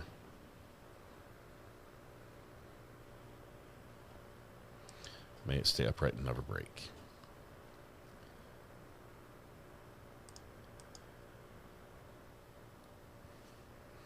Yeah, they said no pants and a shirt, but they found him with no shirt and with pants, so I think they got it backwards. Small detail. Cass, it is a scam. It's a scam when they say, you just bought a new iPhone. Click here if you didn't buy it. Yeah, that's a scam. They're gonna try to get to your bank account, try to make it look like you actually bought it, say they're gonna do a refund, make you pay some back because they over-refund you. The whole thing's a scam. Just delete it. Unless you see on your own bank account, your own bank statement, without anyone else telling you to log in or use their links or something else. Just the regular way your mailed notice that there was a charge. It's a scam.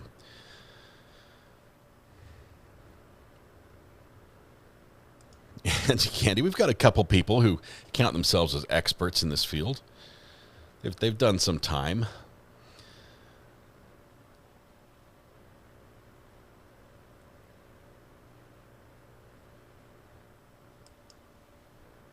I recall when an inmate was getting released, all other inmates came and picked over the stuff of the inmate getting out. That's like when you work at, say, like you work at a call center that's in you have cubicles, and over the time you've worked there, your cubicles become decorated with, Christmas lights and funny little toys and gadgets. And when it's time to leave, you're like, I don't want any of this stuff. And then you're like, okay, guys, I'm headed out. Come take your pick, right? You come grab, if you want it, grab it. Melissa, sounds good.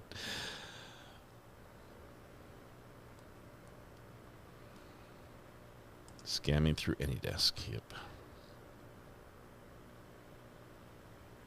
Did 10 minutes in the back of a cop car at 16 for curfew. I'm too claustrophobic, and that scared me straight.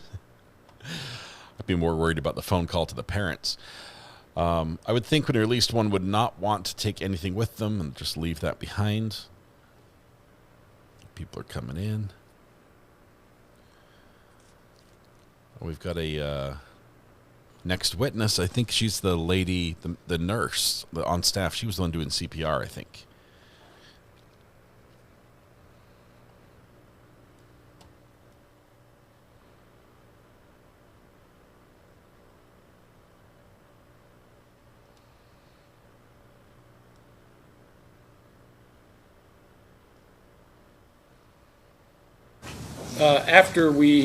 This was after we broke. Yeah. Got another note. The juror handed Justin a card. Oh, here we go. That says, another question. Does being in a place and not doing something make someone complicit? So I can handle this a number of ways. Whoa. I'm thinking that I probably ought to maybe either not address it right now at all, or tell them that they have to wait for the instructions of law at the end of the case. Well,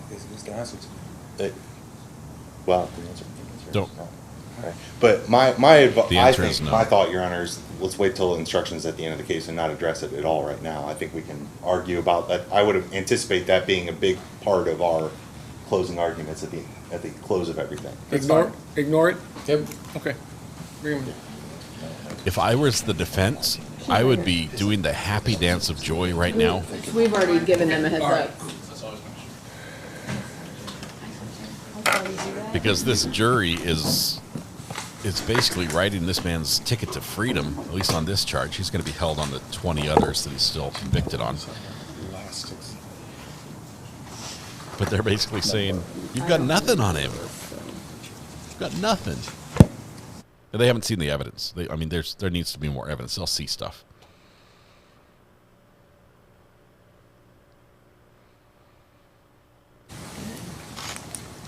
Three state lawyers and 0 wins so far. Let's let the evidence develop, see if it convinces the jury. At least they're starting at a point of not guilty, which is good. Jury's coming in now.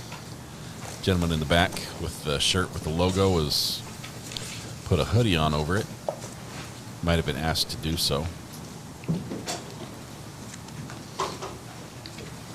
Thank you. Please be seated. Hashtags on there.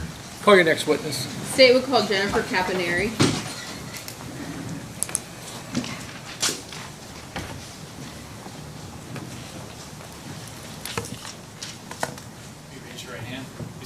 Testimony you give in these proceedings to be the truth, the whole truth, and nothing but the truth, so help you God. I do. You can have a seat. There's water if you need it, and that's a touch. May I proceed? Please.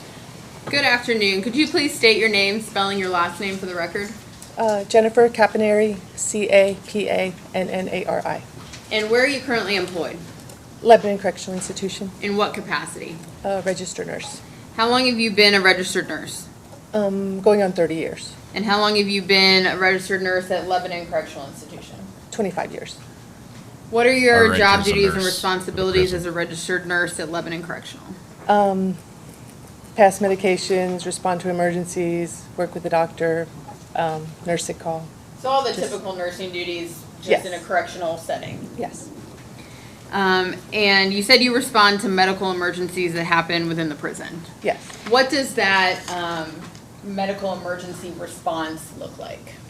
Usually it's called over the radio, just medical emergency, A block, whatever block. And we take emergency equipment, stretcher, stair chair.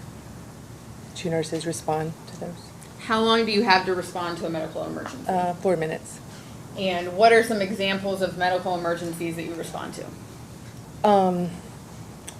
Injuries on the yard, chest pain, shortness of breath, intoxicated, sometimes unresponsive inmates. And is it fair to say that some people, when they are sick or injured, will come to the infirmary and will come to you? Yes. And sometimes, if someone is not able to come on their own, you will respond to them? Yes.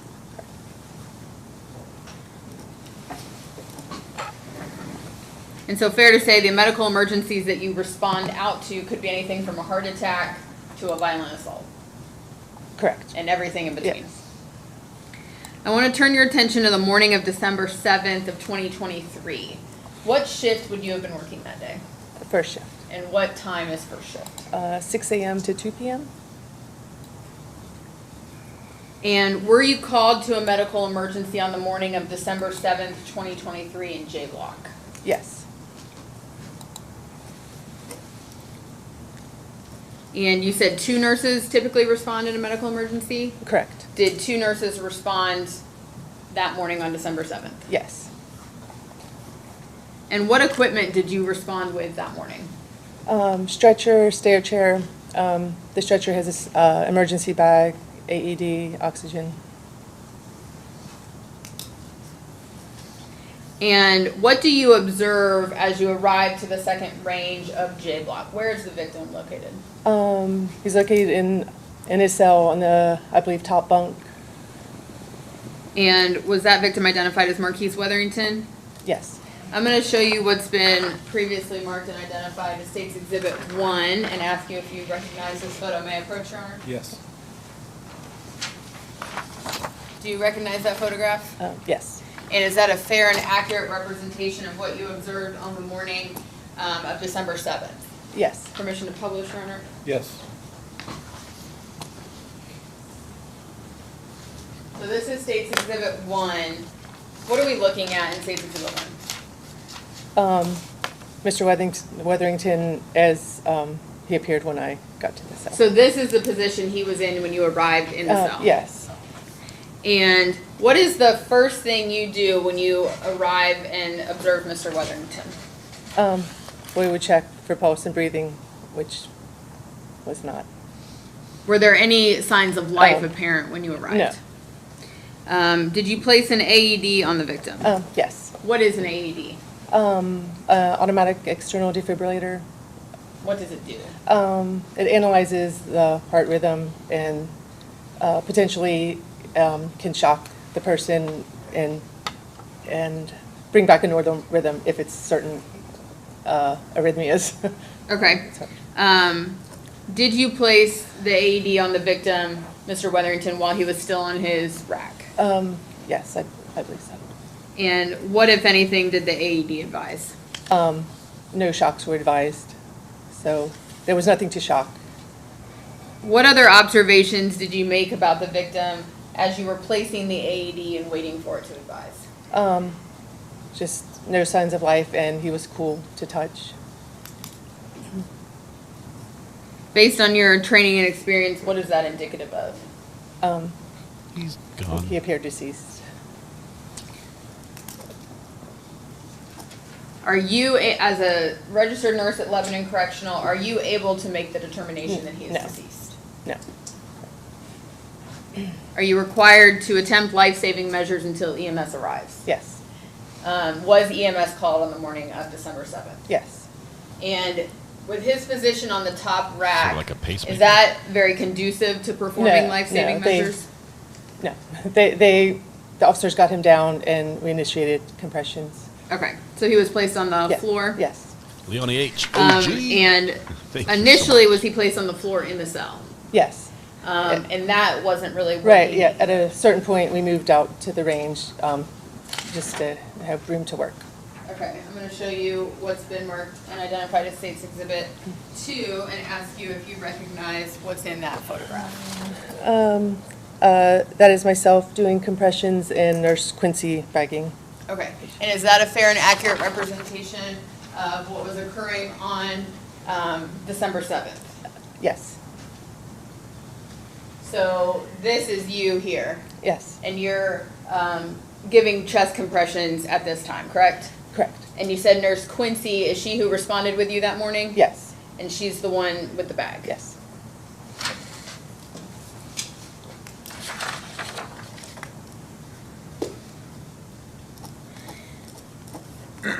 And at some point, did emergency personnel from the Turtle Creek Township Fire Department arrive? Yes.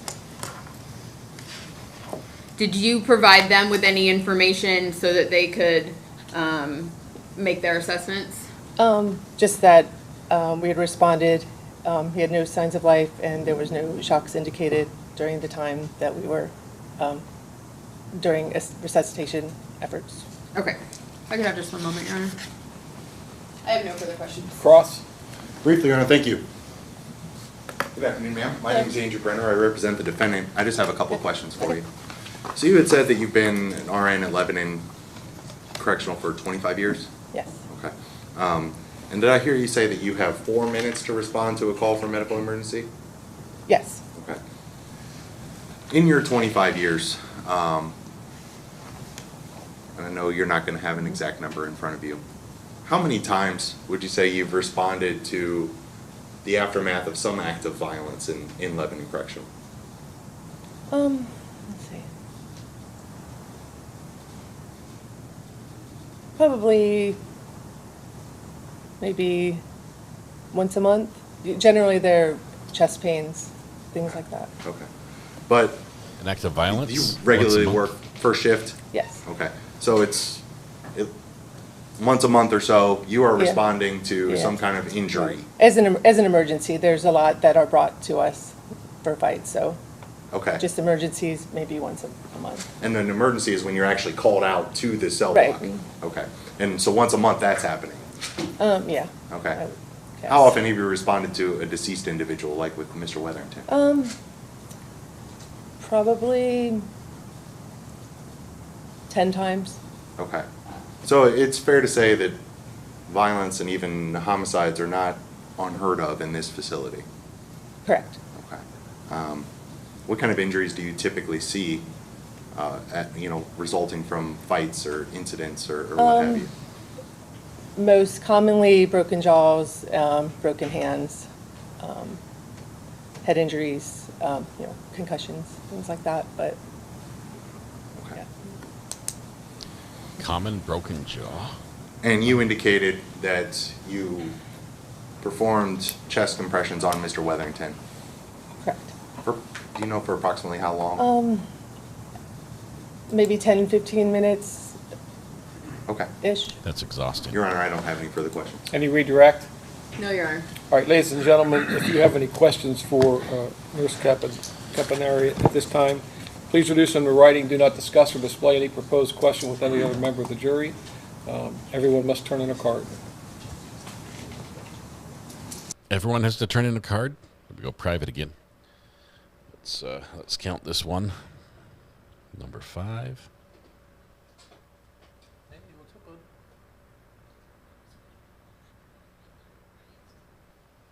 Hang on. I love that everyone turns in a card even though they're blank. This is the anonymity rule. So what we're doing is we're making it look like everyone turned in a card, so no one's going to know the question. We don't know where it came from. So maybe they turn in a question that says, I don't have a question, but I'm writing something just so my fellow jurors don't know I'm turning in a blank card. It might be something like that. This is a murder trial. This is James Ogletree, charged with participating in a correctional facility death, charged with felony murder, felony assault, and ag robbery. Yes, on the broken jaws, my friend once got punched so hard he got his mouth wired. He had to eat liquid meals with a straw. Didn't look fun. That's why I try to avoid problems. It's better to walk away.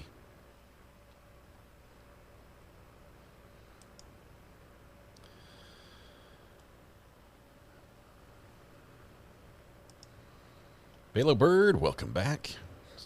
Good to be here. Cummings was acquitted. Yes, the other player in this case, the fellow defendant. The co-defendant was acquitted. Ms. Caponari, the members of the jury have a few questions, and I'll read them. You'll answer them. The attorneys may have some follow-up, okay? Okay. Was there blood dripping from the bed or other visible blood before the body was moved to the range? Not that I saw. In your opinion, what did you think was the cause of injuries you observed? Interesting He appeared to question. have head injuries. After we completed the care, he had some injuries to his head. Were was the Mr. Wetherington's pants on or off when you responded? She might think this is a weird question. I believe on, but I'm not 100%. I believe on. Any questions? No, Your Honor. Any questions? No, Your Honor. All right, you're excused. Thank you for your time. Next witness, please. State would call Corey Gerdeman.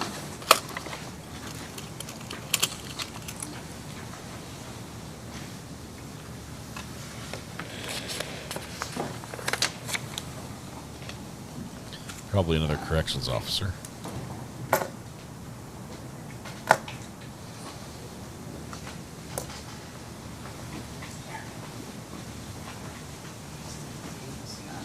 There's police.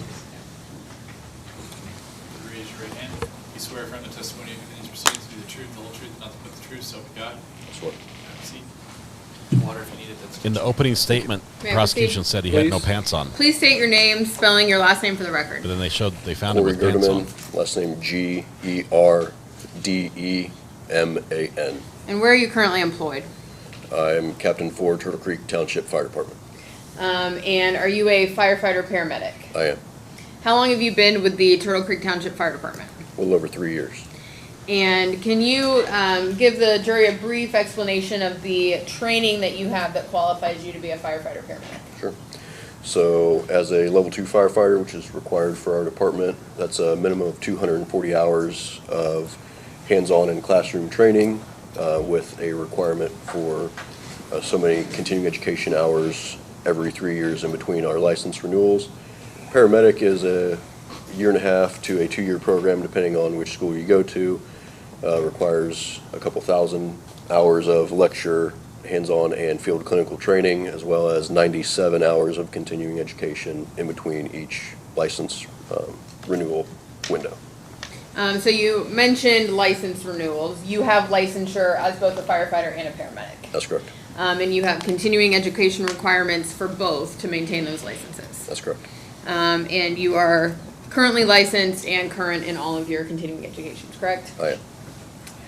What are your duties as a firefighter or paramedic for Turtle Creek Township? For the fire side, it's fire suppression and rescue activities as needed for whichever call goes out. As far as the paramedic and EMS side, it's treating sick and injured patients of all ages, whether it be a medical or trauma case, and any care they require while being transported to the closest appropriate hospital. What would you say the breakdown is in your job of how often you're doing your firefighting duties and how often you're doing your paramedic duties?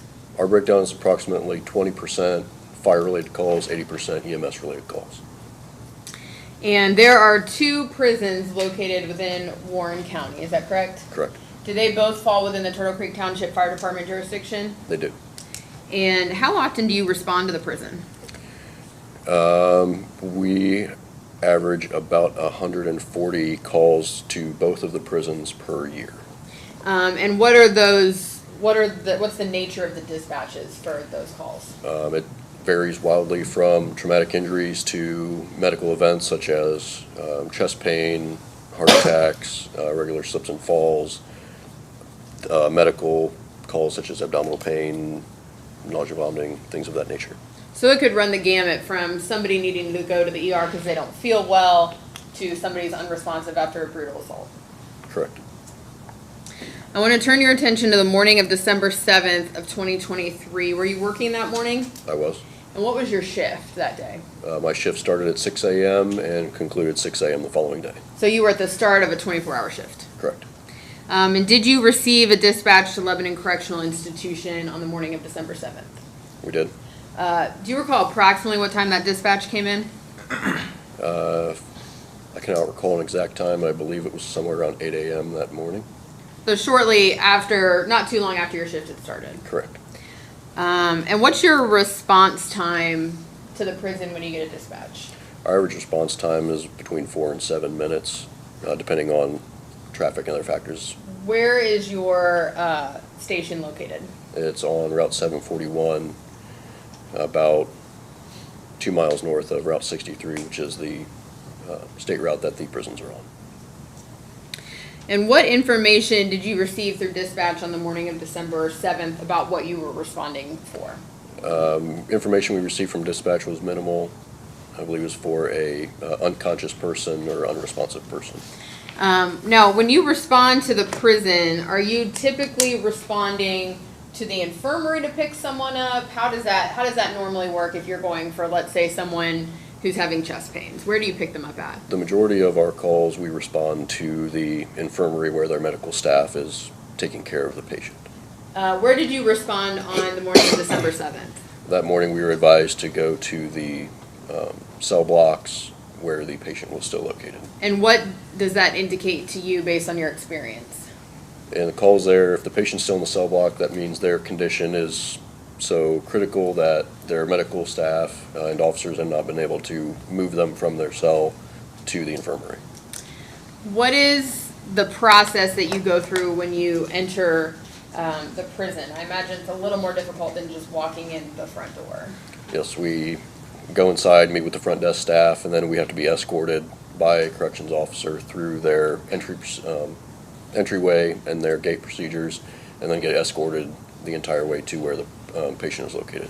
And when you're going through doors at a prison, only one door opens at a time, is that correct? Correct. So it is a somewhat slow process once you get in. It is slower than entering a regular residential house, yes.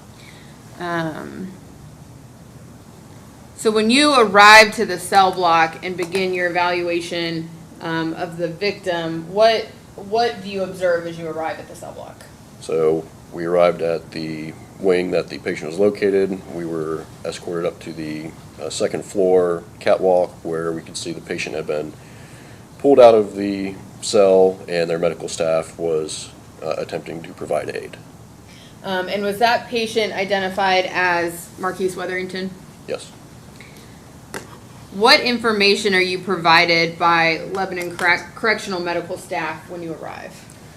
We were told that that morning they had found the patient unresponsive in his bunk.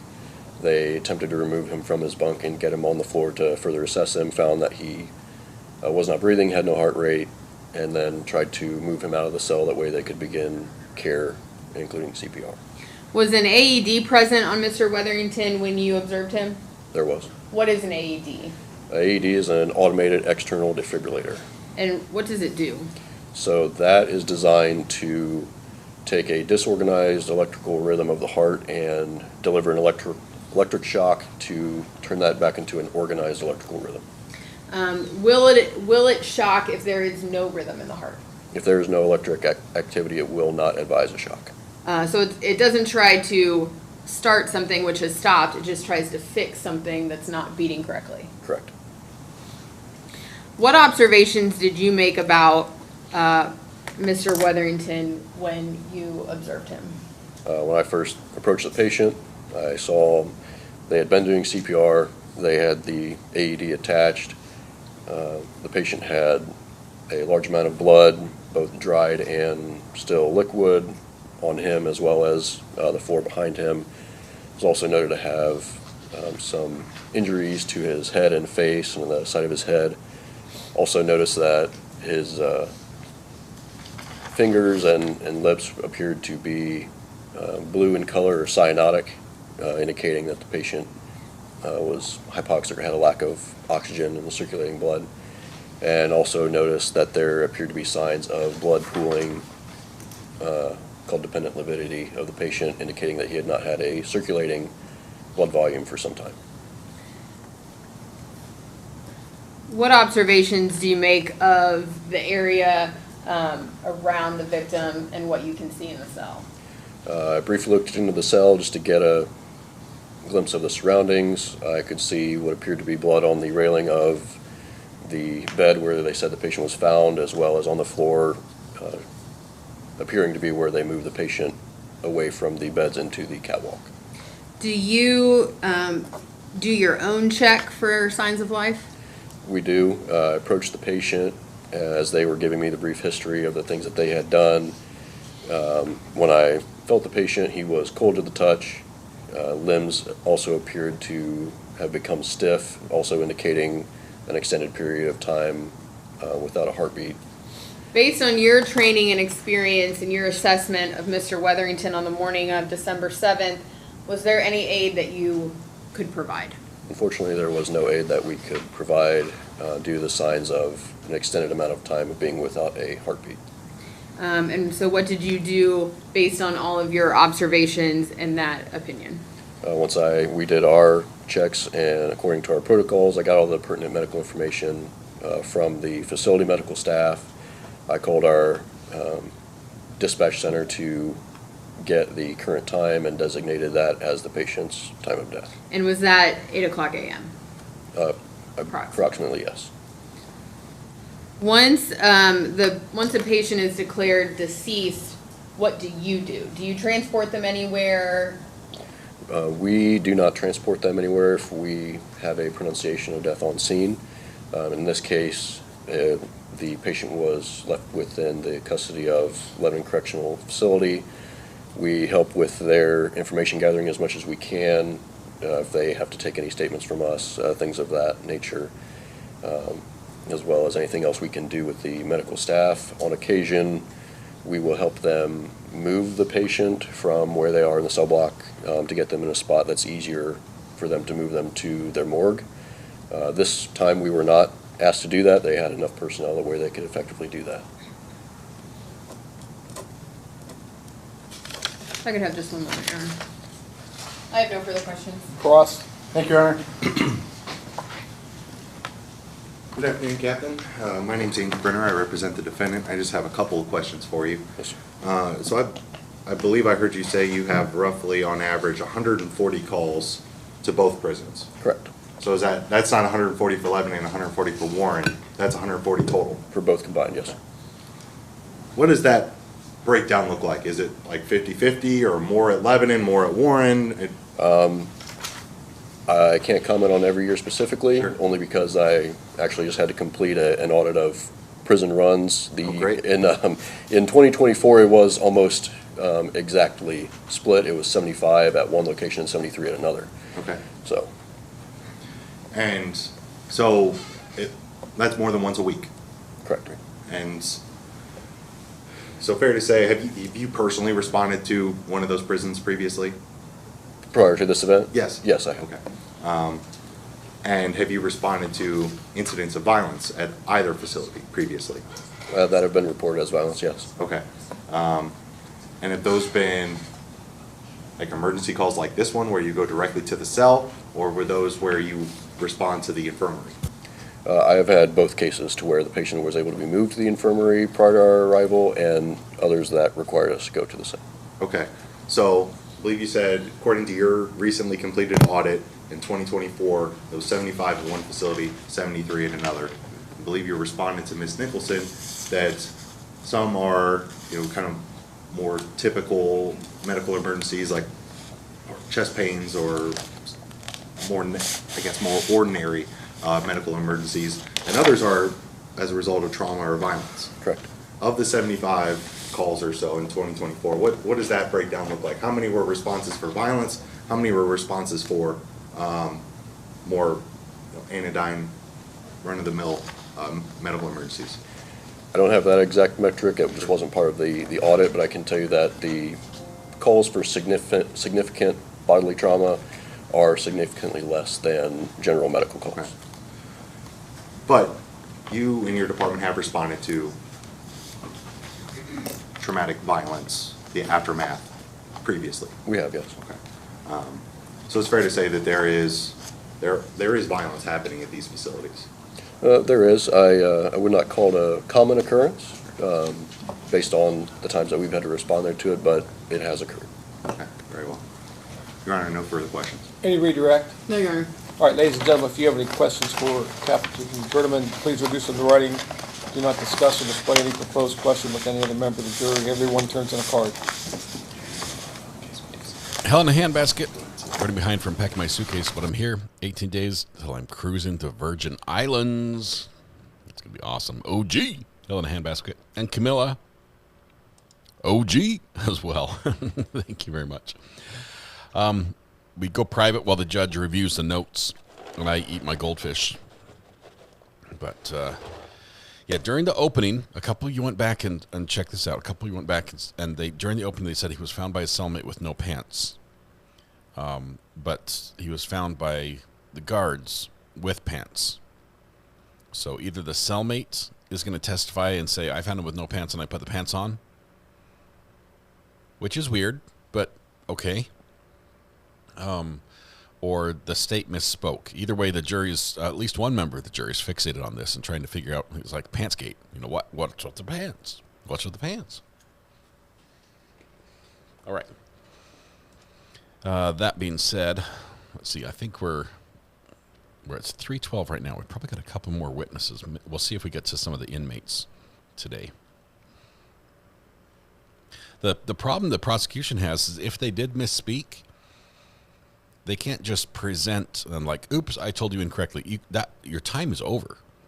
Your time's over. Captain, the You've got to members wait of till the the jury, end. looks like there's just one question. I'll read it. The attorneys may have some follow-up. Okay? How long does it take for the signs that you saw to appear? Is this referencing the signs of an extended period without a heartbeat? That's my understanding. That's my understanding. Yes. That number can vary depending on the patient's location, their environment, and things of that nature. With the rigor mortis, which is the stiffening of the extremities, as well as the dependent morbidity, generally that's in the hours time frame, but again, I unfortunately cannot give an exact number as that's outside of our protocols to give a number, and the varying environmental factors that can change that exact time.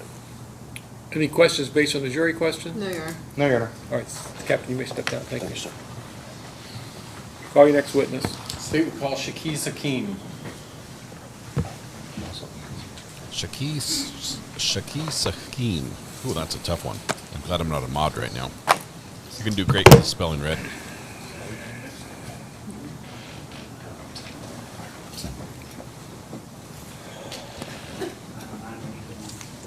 AWOL, member for 18 months plus. OG!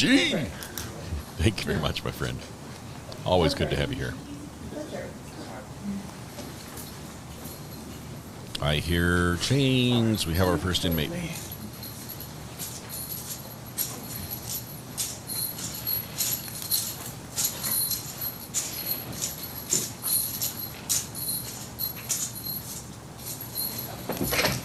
I wonder if any of these inmates' family members are here. Kind of raise your right hand for me.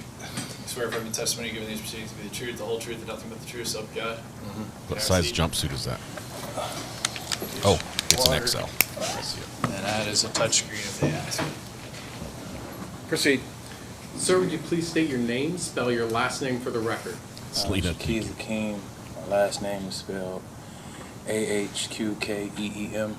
Shakis, will you try to keep your voice up as loud as possible so the juror all the way in the back can hear you, okay? I know it's hard when you're in a courtroom this big. Yeah. Mr. Hakeem, you're obviously in prison, is that correct? Yes. What are you in prison for? Felonious assault and identity theft. Okay. And those were for convictions back in 2021? 2020. But, okay. What prison are you currently located at? Ross. Ross Correctional? Are you in an honors facility at Ross Correctional? Yeah, I'm in what you consider the honor block. On the honor block? Yeah. Could you explain to the jurors what does it mean to be on the honor block? Stayed out of trouble for a certain amount of time, and yeah, I just didn't get any tickets, so they moved me over there, and I'm in programs and things like that. Mr. Hakeem, I need you to keep your voice up for me, please. I want to talk to you about an incident that happened back at Lebanon Correctional Institution in December of 2023. Were you housed in Lebanon at that time? Yes. And do you recall what block you were housed in December of 2023? J. John. During that time that you were housed in J. John, did you have any special jobs or assignments? I was a school tutor and a school porter. Okay. Could you explain to the jurors, what does it mean to be a porter? You clean the whole school area from Okay, top so to as a bottom. porter, you clean the school area? Mm-hmm. And then you indicated you were also a tutor? Mm-hmm. And what does that consist of? Trying to help people get their GED and other academic things. Okay. During that time period, were you familiar with an inmate by the name of Marquise Wetherington? Yeah. Did you know him from J Block? Yes. Okay. And were you familiar with an individual by the name of Anthony Cummings? Yes. And how were you familiar with him? I knew him with, like, in school and stuff like that. Okay. Was he also in J Block with you? Yeah. Okay. And then were you also familiar with an individual by the name of James Ogletree? Not really, but we were just on the same block together. Okay, so you knew there was a person, James Ogletree, on the same block in J Block, is that right? Okay. I want to direct your attention to the evening of December 6, 2023, around 7 p.m. Do you recall what you were doing around that time period? Passing out pictures from graduation. And when you say passing out pictures from graduation, what type of graduation at the prison? People had got their GED and culinary school things, and we had a ceremony, and they never came and got their pictures, so I had them and I passed them out to people that were on the block same block as me. Okay. And were you up on the second range on the second floor? Yes. That evening, a little after 7 p.m., was your attention drawn to Marquise Wetherington's cell? Yes. And what drew your attention to the cell at that time? Just the noise and stuff like that, and I was looking for somebody to pass a picture to. Okay. And so you could hear noise from coming inside of Mr. Wetherington's cell? Yeah. What did it sound like? A rack screeching and like shoes sliding against the floor. Okay. When you heard that, did you look inside? Briefly, yeah. Okay. Tell the jurors exactly what you saw when you looked inside. I saw a fight. I seen one dude punching a dude, another person choking him, and dude punching upwards. So, but everybody, it was just a fight. So there was a fight going on inside of the cell? Mm-hmm. And it sounded like, let me ask you, how many people were inside of the cell? 3. And you said one dude is punching a dude, another dude is choking a dude, and then one dude is punching upwards. So let's kind of break that out a little bit. Is one person on their back? Yes. And is that the victim, Mr. Wetherington? Yes. Where is he at? Is he on the floor? Is he on one of the bunks? He on his rack. And when you say rack, just so everyone's clear, that's the bunk? Bunk bed, yeah. Okay. And is he on the top rack or the bottom rack? The bottom. Okay, so he's on his rack, bottom bed, on his back, and is there anybody over top of him? Yeah. Who's over top of him? The other what's his name? Ogletree, what you call him? Yeah. Okay, so Mr. Ogletree is on top of Mr. Wetherington, and I believe you said Mr. Wetherington was trying to punch up, is that right? Yeah, he was punching up. What was Mr. Ogletree doing? Choking him and punching him. Okay, so he's on top of him and he's choking him and punching him. And then what's Mr. Cummings doing? Punching him and running to the door, and then punching him again and running back to the door. So making sure, I guess, looking out so that nobody see what's going on. Okay. When you saw this, what did you do? Kept walking. I'm sorry? Kept walking. Kept walking? Yeah. Why would that? Why? I didn't know the situation, and like I said, it was a fight. Okay. Fights, that fights happen all the time. Could you, when you looked inside, could you hear any words being said back and forth? No. Okay. You just saw what you just testified to the jury, and that was it? Mm-hmm. Okay.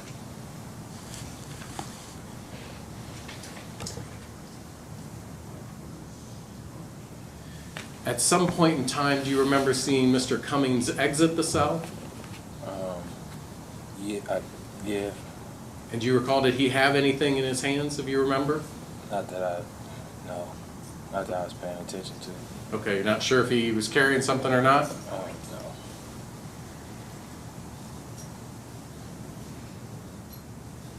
Did you ultimately see Mr. Cummings and Mr. Ogletree exit the cell together at some point? No. No, you never saw them leave the cell together? No. Okay.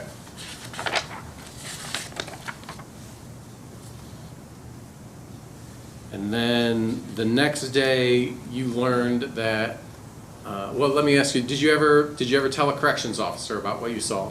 No. Why is that? Because it was just a fight. Like I said, everybody was fighting, and you know, after a fight, everybody dusts themselves off and go their separate ways. Okay. Did you ever see Mr. Wetherington later that evening?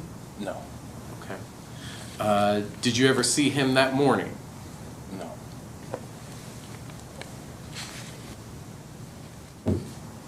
The next day, so that was on December 6th, the next day, December 7th, did you learn at some point in time that Mr. Wetherington had passed? Yeah. And as a result of that, were you someone that was spoken to by the Ohio State Highway Patrol? Yes. And you gave them an interview on December 7th, that day after the events that you witnessed, is that correct? Yes. Is everything that you told them on December 7th, was that true and accurate? Yes, to my knowledge. Now, later on in May of this year, you wrote our office a letter, is that right? And you indicated that you didn't want to testify and you were having a hard time remembering things, is that right? Yes. Why did you write that letter?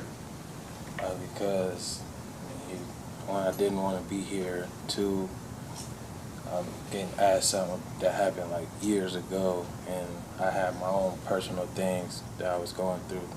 Y'all knew that. So, yeah. Okay. And is it fair to say you probably don't want to be here right now, is that right? Yes. Is everything, though, that you testified to true and accurate? Yes. I have no further, actually, I have one other question. The individual that you talked about is Mr. Ogletree. Do you see him in the courtroom today? Yes. And could you point him out and describe what he's wearing? State blue shirt. Identify the defendant. Thank you, Your Honor. Nothing further. All right. Hey, good afternoon, Mr. Reluctant McKean. My name is witness. Andrew Brenner. I represent Mr. Ogletree. I just have some questions for you here. So you indicated, as Mr. Knippen asked you, you indicated back, well, almost 5 months ago now, back in May, you had a hard time remembering what happened back in 2023. Yes. Didn't really seem like you had a hard time when he was asking you questions. Did something happen to refresh your memory? I mean, y'all just had me here a month ago. Okay. So did something happen in between that helped you remember, or did somebody talk to you, or I mean, what happened? I watched the interview from after that day and just repeated what I said in the interview. Okay, so somebody showed you the interview that you gave back at the time, and you're just repeating what you said in that interview. Yeah. So you don't actually remember, you just remember watching the interview. I remember that interview. Yeah. Okay. You just watched the interview. But you don't actually, like as you sit there right now, do you remember December 7th, 2023? No. Okay, okay. So you testified you're now at Ross Correctional, right? You said you're on the honor block? Okay. And back in 2023, you were working as a tutor? Okay. And it sounded like you said something along the lines of fights kind of happen all the time. Is that fair? Yes. Okay. That's at Lebanon? That's prison period. I got you. Okay. And you're at Ross Correctional now, right? How long have you been at Ross? Since December of last year. Okay. And so is Ross more or less violent than Lebanon in your experience? Less. Okay. So you testified that are you actively walking past the cell, or do you stop and look in? I'm looking for somebody. I don't know what cell they're in, so I'm like walking by the cells to see if they in the cell. Okay. And how long, I know you said you don't really remember, but were you just walking past, or did you kind of stop and watch for a while? I walked past, looked in, I was like, whoa, and then kept going. Okay. And so But you're sure of what you saw in that cell that day? Yeah, it was a fight. Okay. Well, I mean, as you sit there today, are you sure, or are you just going off your interview that you gave earlier? I mean, I remember it being a fight. I remember that part. I got you. Okay. How was everyone situated in the cell? Who was closest to the door? The dude they called BJ. Okay. How big is the window on the door? Probably like 4 inches wide. Okay. So 4 inches wide. Is it tall too, kind of? Somewhat. Okay. So you just walk past. You look in the cell. You see a fight's going on. And you're like, whoa, and you keep going. Yeah, because that wasn't the cell where the picture belonged to. I got you. And you indicated that you don't remember seeing anybody carrying anything.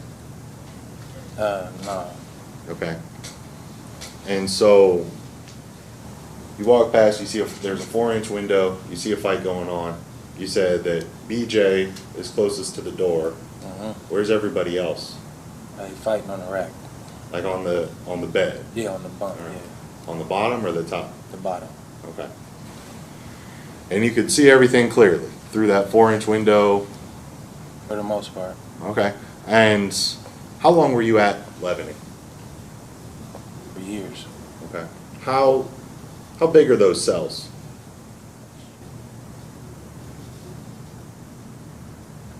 About the size of a bathroom. So it's pretty tight in there, right? Fair to say? Yeah. Okay. Is the cell, if you include, because the beds are up against the wall, right? If you include kind of the area for you to stand in the cell that's not the beds, is it as wide as the podium that you're sitting at right now? Including the bed, is the free space in the cell as wide as this podium? Yep. No. So it's fair to say it's pretty tight in there. Yeah. All right. So if 3 people are in a cell, I mean, there's not a whole lot of room to move, right? No. Okay. And you said that BJ is closest to the door. All right. Who's farthest from the door? Can you tell? 2 people fighting. Okay. Okay, just a moment, Your Honor. And you could see past BJ through a 4-inch door.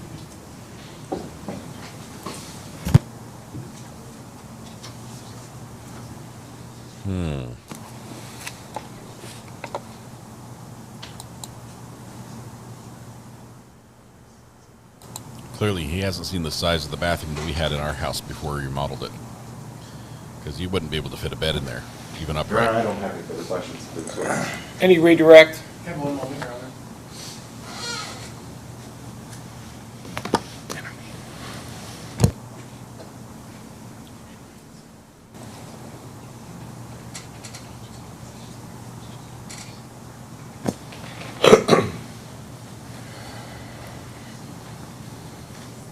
Yuck.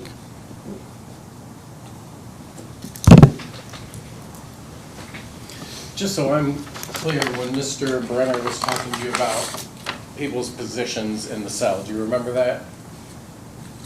Yeah.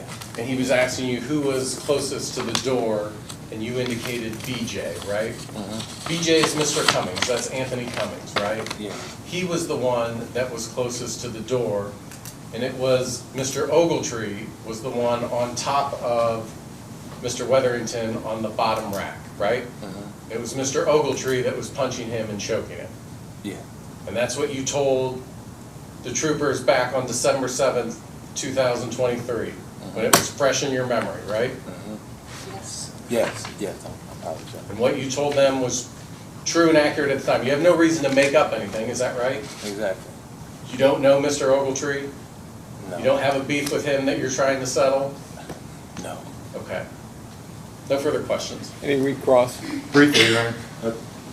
So Mr. Knippen just asked you if you know Mr. Ogletree. Did you know Mr. Cummings? Yes. Okay, how'd you know him? He went to school and we played basketball together. And sometimes ate together, stuff like that. Okay, so would you consider yourself, I mean, I know it's prison. Acquaintances.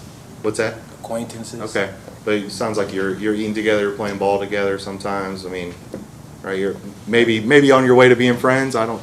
Is it fair to say? Yeah. All right, I got you. And again, Mr. Knippen asked you if you were being honest back in December of 2023, right? But is it fair to say, I mean, based on your responses earlier, you don't really remember 2023. You just watched the video that you gave back then. Yeah, I mean, it's 2 years ago. Yeah, I got you. A lot has happened, yeah. All right, no further questions, Your Honor. All right, ladies and gentlemen, if you have any questions for Mr. Hakeem, please reduce them to writing. Do not discuss or display any proposed question with any other member of the jury. And as the judge puts us in the black timeout corner for a little private time, 3, 2, 1, here we go. Oh, we're not going there.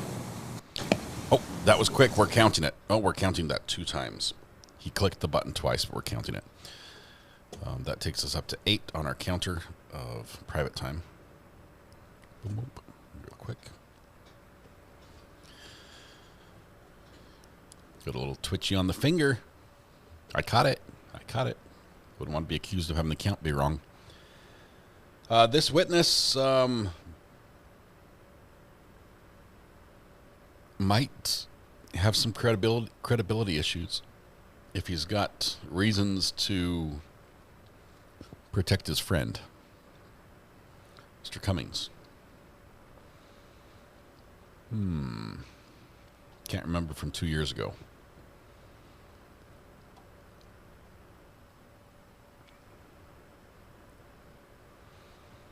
What happens in private time is their own business. It's private time. I should have a, don't I have a, I should have a picture, a label on this one for you. Let's see. Where is private time?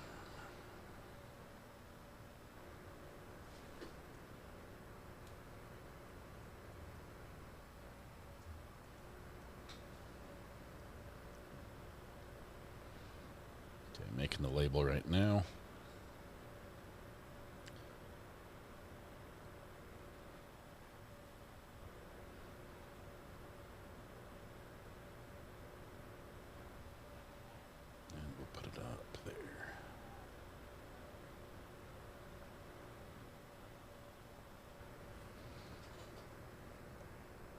Private time counter. There we go.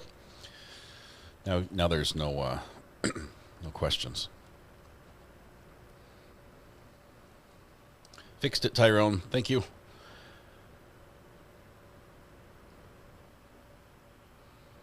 Love a jurisdiction with jury questions. 11 minutes behind, catching up at 2 times speed. You'll be up here in no time. Let me just check and see if we got everything we needed from Simpson today. He's been popping in and out over and over.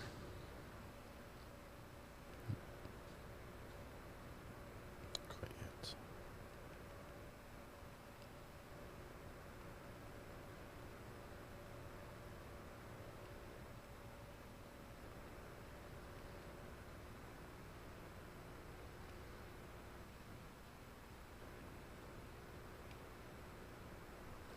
There we go. Still grabbing something from Simpson, a civil suit that's going on. Private time is what me and my hubby have. Should have read that first myself. This is when he blesses. This is when he blesses his chair. Kristen says he has no reason to lie. He didn't get a lighter sentence, or defense would have brought it up. He didn't want to testify because snitch. Right, but is it not possible that he makes a comment? Would he not have reason to file a false report when it initially happened? If his good friend was one of the guys in there? Oh, it was the other guy. It was the other dude. My dude didn't do it. Isn't that a credibility issue? And what's harder to remember than a lie? And 2 years later, he can't remember. I think the jury could look at that and be like, I don't know about this one. I don't know. I'm not buying this. All right, I can't remember 2 days ago, and I don't hold it against the inmate. I would think the days run together after a while. I just feel like he's giving the shortest answer possible. I wonder if inmates retaliate. Mm-hmm. Yep. Possibly a lot of questions here. It'd be interesting if the jury is asking questions about just what it's like in the prison. Well, we heard the guards didn't answer very well. Let's get it from the inmate's side. It said both were punching the dude. Witness literally did not call him a friend, let alone a good friend. Witness gets released in 4 months. We better be truthful. We're going to find out with questions for sure. I think defense did a good job to cast a little bit of doubt in there by saying you don't have right now, as you sit here, you don't have a recollection of this. I realize that you would have, a couple days after it happened, and you refreshed your recollection with that video, but sitting here, you're not testifying to what you know, because that's what they're supposed to testify to. You're testifying to what you've been told you knew back then by a video. All right, Judge, we're ready. Can you take us out of private time? Your Honor?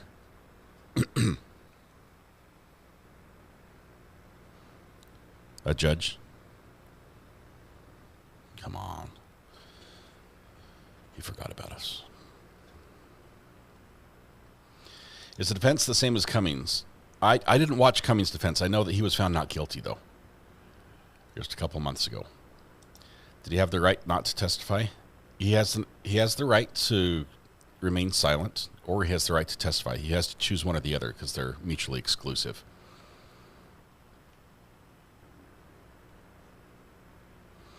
If you're going to cover for your buddy, you don't admit they were punching the dead guy. Come on now.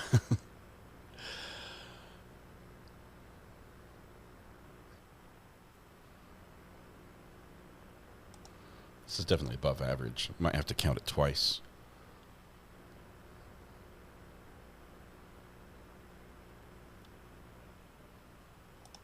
We have been put in timeout.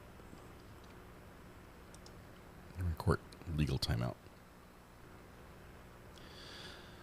We're grabbing a case with Judge Simpson right now that I'll show you just briefly. It's this one. It's this one right here. You guys remember these people? Okay, we're watching that one. We'll grab that. Witness has to testify. Can only plead the fifth if you can be charged with the crime. Oh, John, yeah, once you're subpoenaed, you've got to go, right? If the state has custody, you've got to go. You can plead the fifth if you have committed a crime and you answering the question would implicate you in that crime. Other than that, if you just don't want to testify, your best bet is just to have a really bad memory.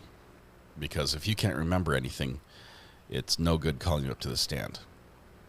And when you are told, hey, we've got you on video giving a police statement, if we showed you that video without refresher recollection, yeah, I see myself doing that, but it doesn't ring a bell. There's not much they can do there. If you say that doesn't help, I don't remember. Nope. Sounds like they put some pressure on him and did just that and got him to testify, and then we found out that he doesn't remember. So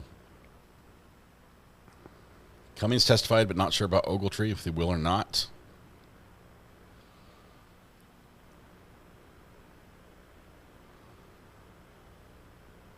Judge should be going over questions with the lawyers right now from the jury. They might have a ton of questions.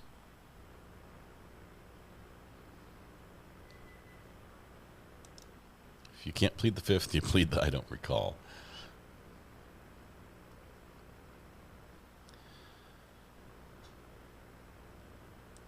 You could be held in contempt. Yeah, you can't lie on their stand. You're under oath. You cannot lie. I mean, you actually have to have a bad memory.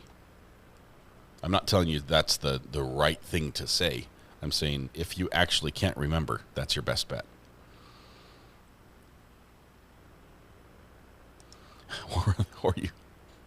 Or you have a false memory, yes.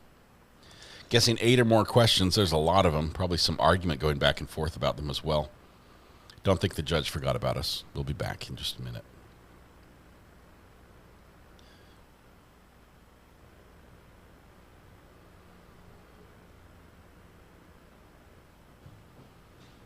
Yeah, we should have several inmates testify. Probably inmates for the rest of today, and possibly start a couple tomorrow with a couple more inmates. We'll see if that happens.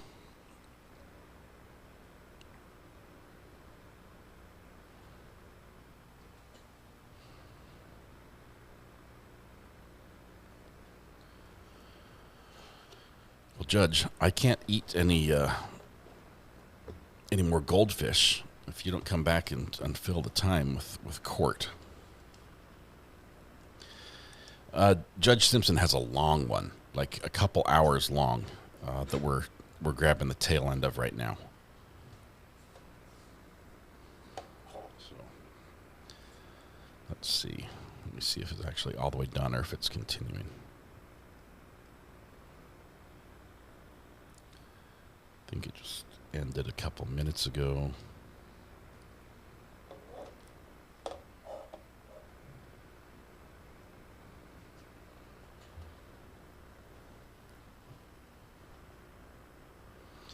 In Michigan, judges can run for office after age 70.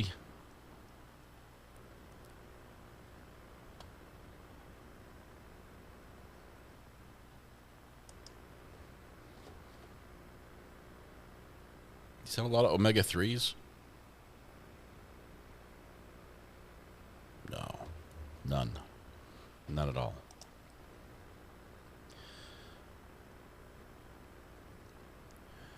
Okay, it would be really nice if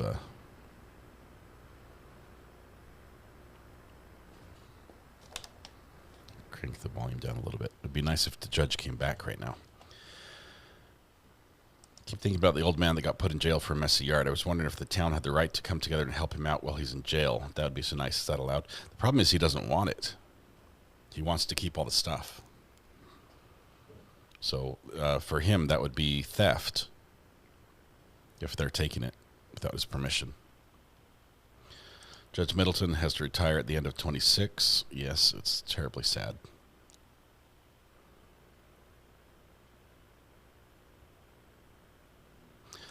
My hubby has handed me a Ring camera saying it won't work.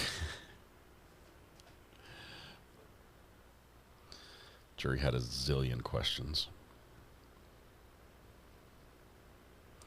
Wave your magic wand or call Greeners, have him fix it.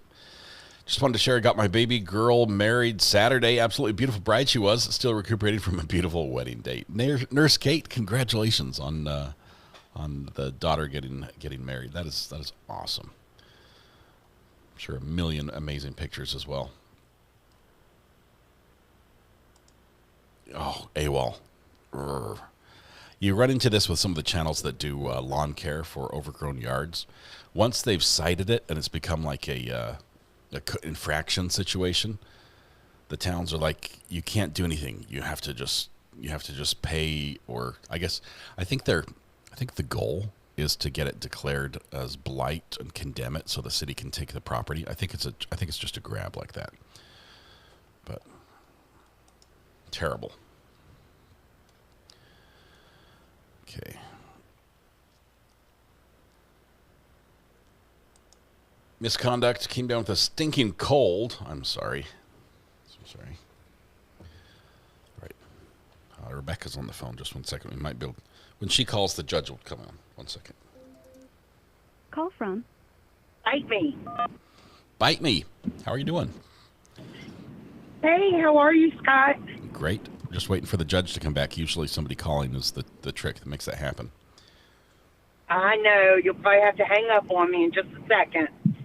I just wanted to call and say hello to all the chatters. He's back. All right, Mr. Keem, the members of the jury have a number of questions for you. We'll see it. All right, love you. We'll answer All them, right, and the attorneys may have some follow-up questions for you. Okay, sir? Should have done that You can answer sooner. out loud. Yes. First question, did you keep walking to avoid snitching, getting hurt? I had a job to do. I kept walking because of that. If you didn't know Ogletree, how did you identify him today? There's a person here in court for it, right? I'm sorry? I mean, court because of him, right? The jury wants to know, if you didn't know Mr. Ogletree, how did you identify him today? Because we was on the same block. Why did they send you to Ross? Because I got my level dropped, went to a level 2, got into a fight, and got leveled back up to another level 3. Were you rewarded for your testimony here today? Coming to court? No. No. Did anything seem out of the ordinary with the fight? No. Why did you not tell anyone about the fight? Didn't know what the fight was for. What was I supposed to say? People fighting? Did Cummings say anything to you? As far as what? Like, period? I mean, he said he felt stupid for fighting, dude.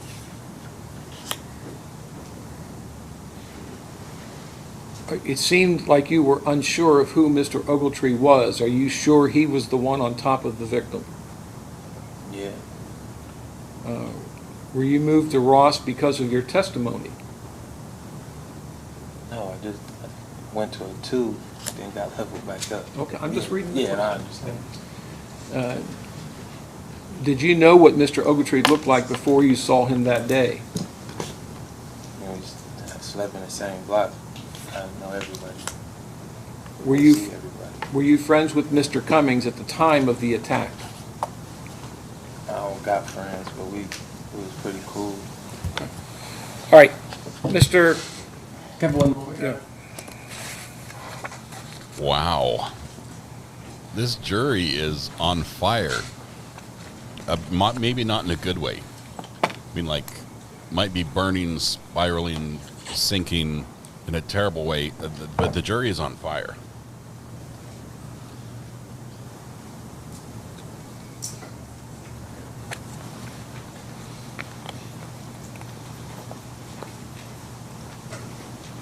That chair is gorgeous.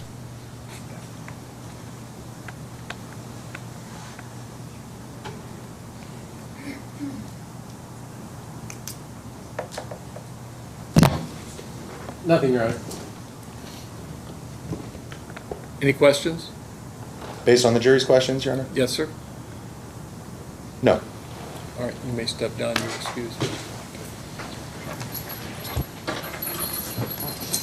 Wow.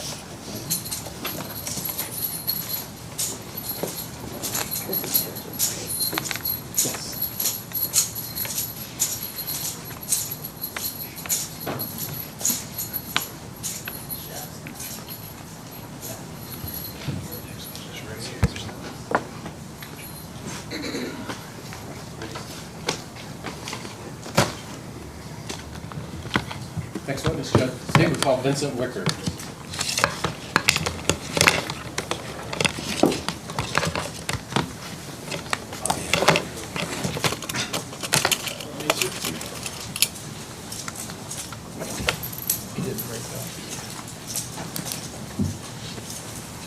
Step up there, please. Hand goes to each. Raise your right hand as best you can. You swear affirm the testimony you give in these proceedings to be the truth, the whole truth, and nothing but the truth, so help you God. Yeah, Have a seat. You need water? You good? no, I'm fine, thank you. Let's touch screen a bit. Go ahead, Mr. Good. Thank you.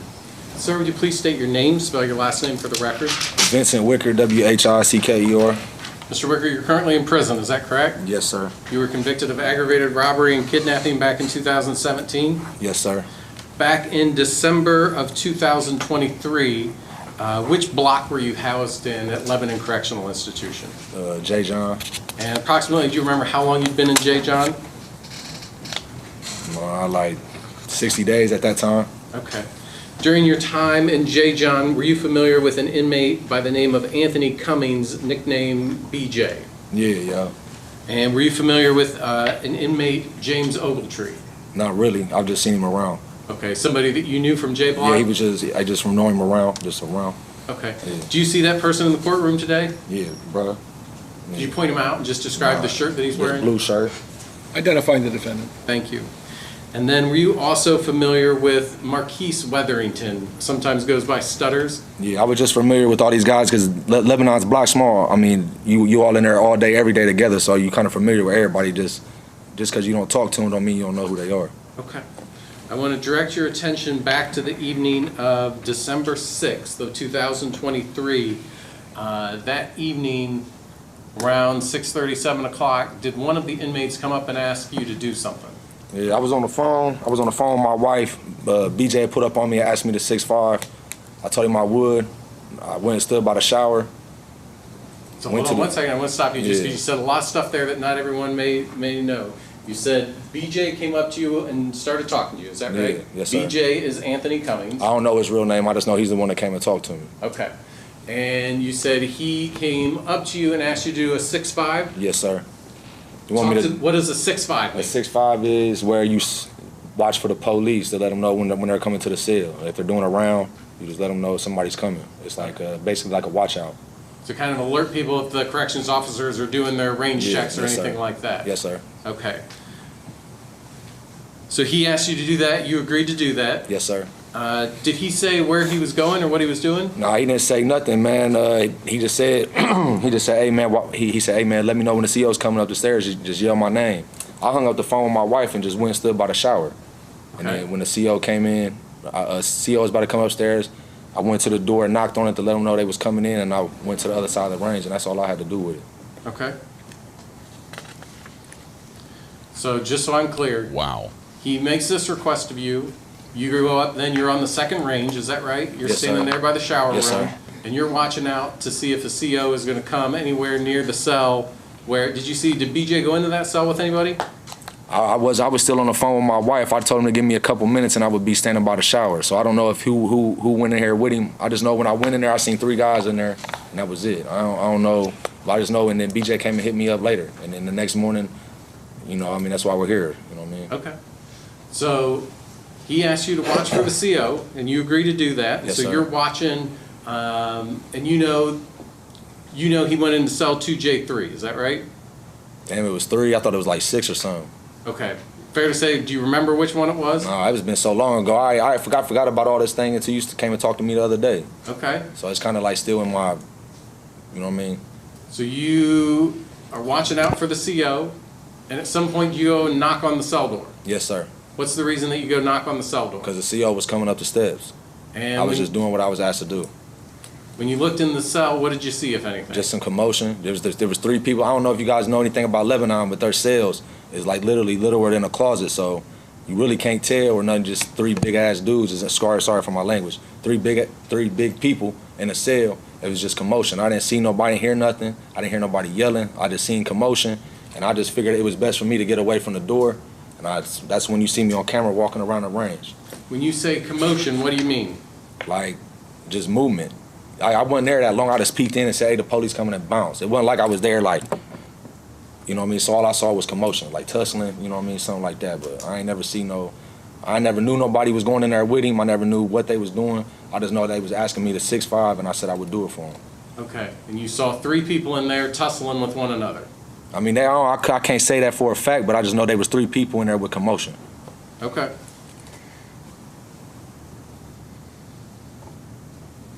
After you knocked on the door, what did you do? I said, hey, the CO coming, and I walked around the range, and I seen the CO walk past the cell. The CO ain't even stop or see nothing, so I kind of waved my way back to where they could hear me, and I said, hey, man, the CO on the range, the CO on the range. And then I walked away, and then BJ came walking out. That's the one I talked to. Okay.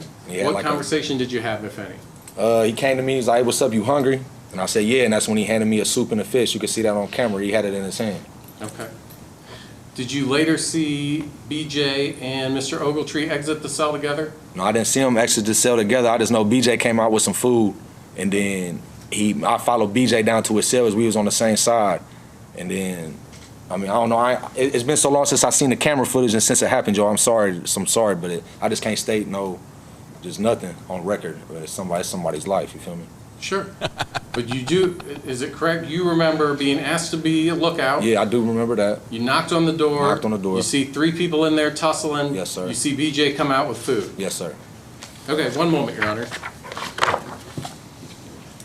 I don't have any further questions. Cross. Thank you, Your Honor.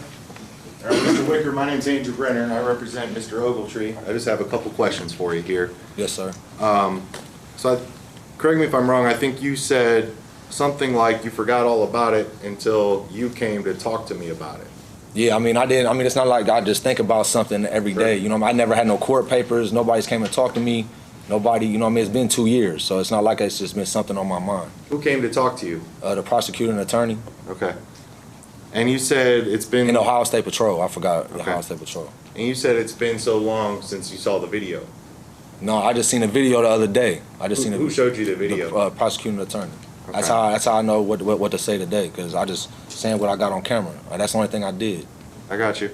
And so I just want to narrow it down. You said you saw 3 big dudes in the cell and you saw commotion. Yeah, that's it. I can't say I seen anything else other than commotion. But them cells are so small you wouldn't be able to tell what was going on. How small are they? About the size of a bathroom. A bathroom in a regular house is about what we live in. Okay. How much? So fair to say, if you got 3 grown men in that cell, it's gonna be hell. It's pretty tight. Yeah, it's tight. Fair to say. Yeah. Right? It's fair to say 2 people in there is very tight. If you got 2 big people in there. Yeah. You know, ain't nobody just moving around each other in them cells. How much room? You know, because we've seen some pictures of the cell, right? We got the beds up against the wall, right? There's a toilet and a sink in the back. And then there's a cabinet. And how much room is in between the beds and the wall? Like if you can measure it out with your arms from where you're sitting right there. I wouldn't say no more than.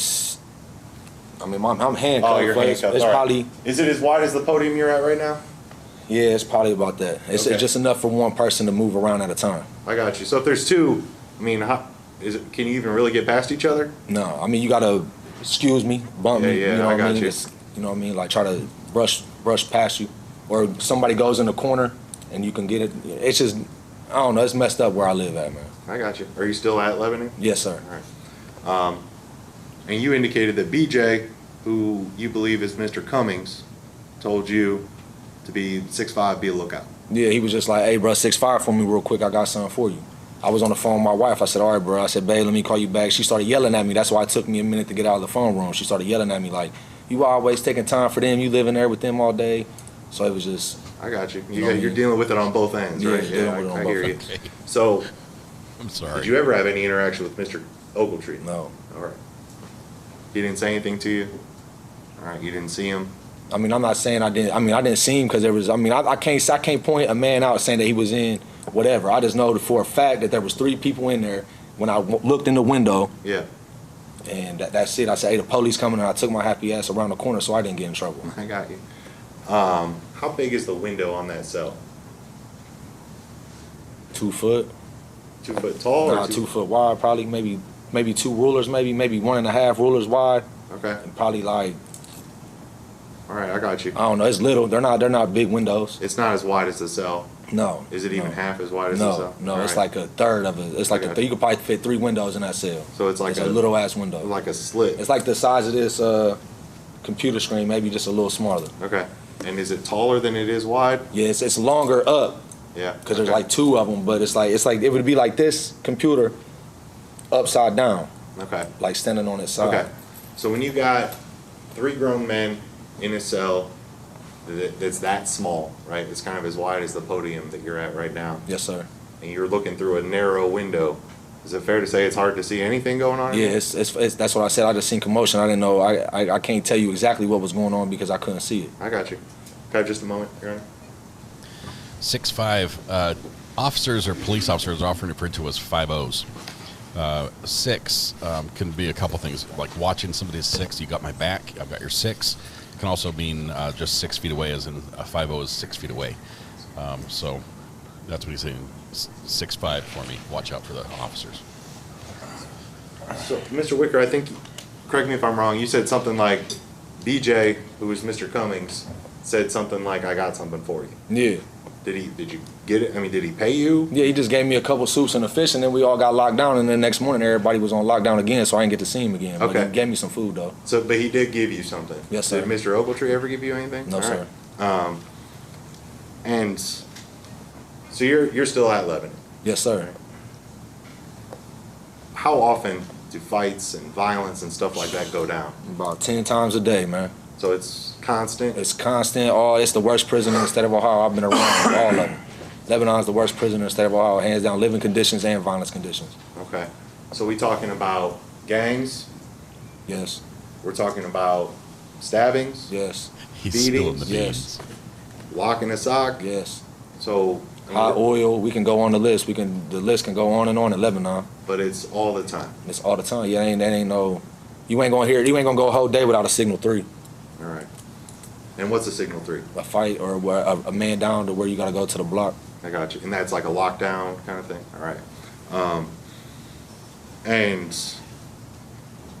so I mean, with this, with all this violence, all this stuff going on, I mean, is there a code amongst the prisoners, kind of thing? I mean, is it?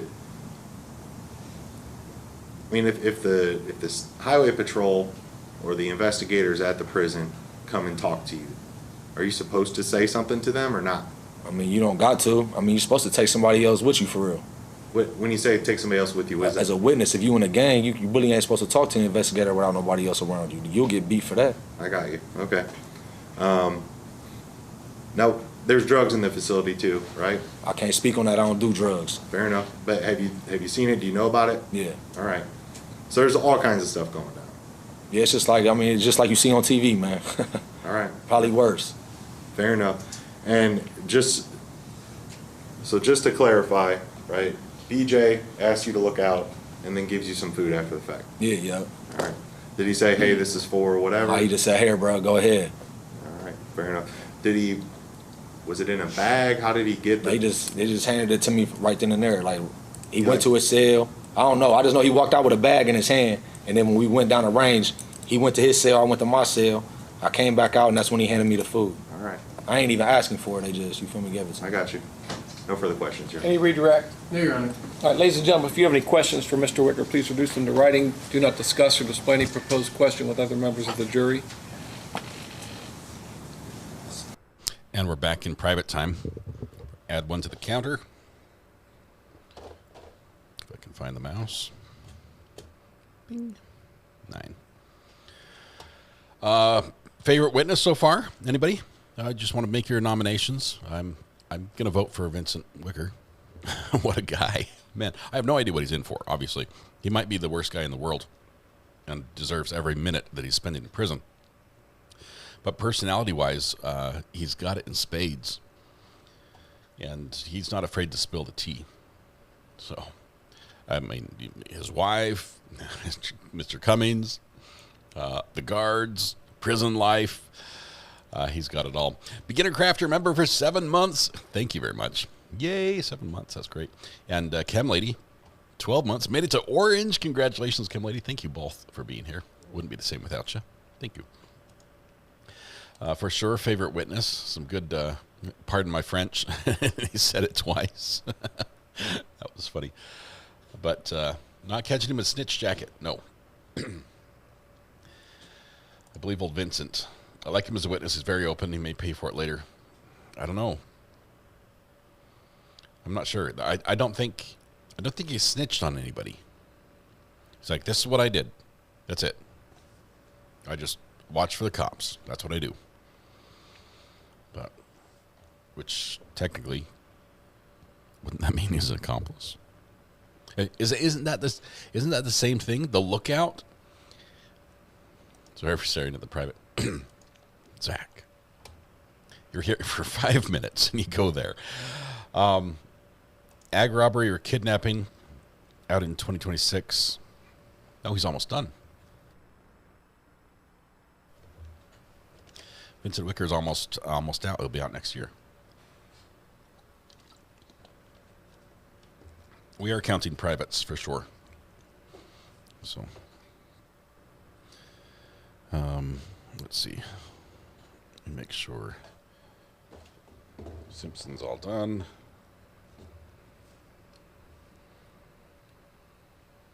think we're done. I think we got all of Judge Simpson. All right, Mr. Wicker, the members of the jury have just a few questions. I'm going to read them, and you'll answer them, and then the members of the attorneys may have some follow-up. Okay, sir? Yes, sir. All right. The only person that you know was in the cell was BJ. The only person that you knew was in the cell was BJ. That's because he asked you to keep an eye out. Yes, sir. Did the other guy have his back to you? Yeah, I couldn't see his face in the cell. Did you see any blood on BJ? No, sir. Or on the food you received? No, sir. Is it possible for one person to be holding someone down on the bed and another to beat the person being held down? It depends on what cell you in. If you get a corner cell, you might be able to do that. Not in no regular cell. It's just there ain't too many, there ain't a lot of space in there to be moving around like that. Especially in the beds, they're so little. If you bend down, you're gonna smack your head every time you even move or anything. So I can't say, but as far as my speculation, no. Did the state reward you for identifying Ogletree? No. Were you ever charged in this? No. Once you found out the next day that a man had died, why did you not say anything? They already found him. Shit, I didn't know what was going on. My little brother was in the cell with him. They locked my little brother up, and that's how we all found out he was dead, was at breakfast. And then when we came back from breakfast, they locked everybody down. We was on lockdown for like 3 days. All right. Any questions based on the jury's questions? No, Your Honor. My little brother was in the cell with Just him? maybe one, Your Honor. She said your little brother. What does that mean? My little, he's part of my gang. He's a gangster disciple like me. Okay. He was a dude, Selly. So Weatherington Selly Yeah. was in the gang with you? Yeah. All right. No further questions, Your Honor. Anything? No, Your Honor. All right, so you must step down. Thank you. Can we approach, Your Honor? Yes.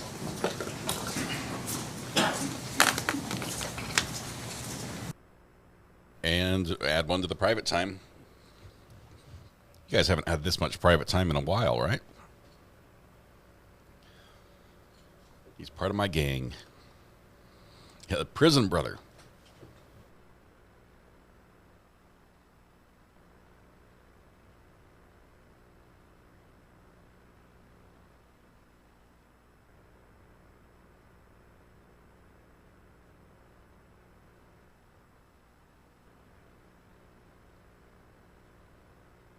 What was the name of his gang? Something Disciples? Gangster Disciple? So now I have a question. Was Cunningham a member of Gangster Disciple? And if so, whoa, that changes things.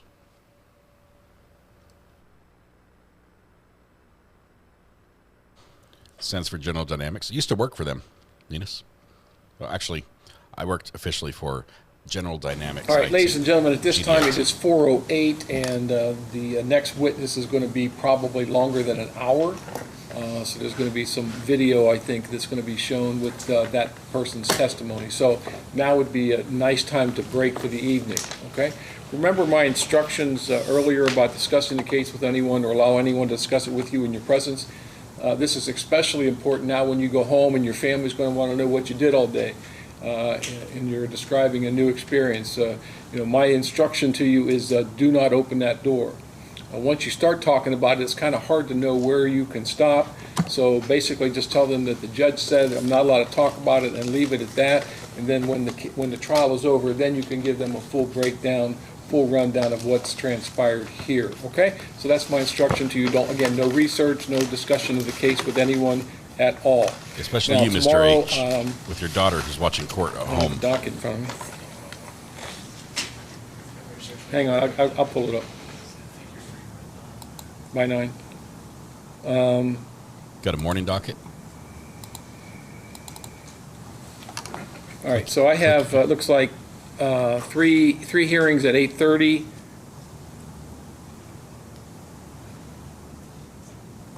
Okay, 3 hearings at 8:30, and I'll finish those up by 9 o'clock. So let's plan on being here, ready to go at 9 o'clock. If you want to get here a few minutes early and get back in the jury room, remember, come right back to the jury room. Justin will have some coffee for you and some donuts for you just to relax a few minutes if you want to do that before we come in here, but I'll try to get you in here promptly at 9 o'clock. Okay, anything else then? No, Your Honor. No, Your Honor. All right, thank you. I'll see everybody tomorrow morning at 9 o'clock. All right, the wheels of justice move quickly in Warren County, Ohio. 3 quick cases tomorrow morning, and then we'll be back on with day 2 of this trial, Ohio versus James Ogletree, which is shaping out to be an interesting one. That's that for one. sure. Yeah, I just might as well make it part of the record, just in case. I don't know what the judge is wearing on his robe, the pins. It looks almost like a service bar. Like a, All right, we're still on the record outside the presence of the jury. I know you guys have probably just glanced at the jury instructions, so we probably want to start getting more serious about discussing, you can sit, about discussing those. I don't think there's anything that are as approved from the previous hearing, if that means anything, but anything else, Mr. Knimpton? No, Your Mr. Honor. Nicholson? Mr. Brown? I'll look at those tonight, Your Honor. I've just barely glanced at them. Yeah, that's fine. It's Yeah. just the three, they're all boilerplate and then the complicity. Right. So, all right, thank you all. Thank you, Your Honor. All right. See you tomorrow. little fist bump for the client. There we go. And muted. Like this judge. No biscuits and gravy. Look, pin looks military. It might be a flag pin. I think it would be inappropriate to wear a military pin on a judge's robe. I don't think that's proper.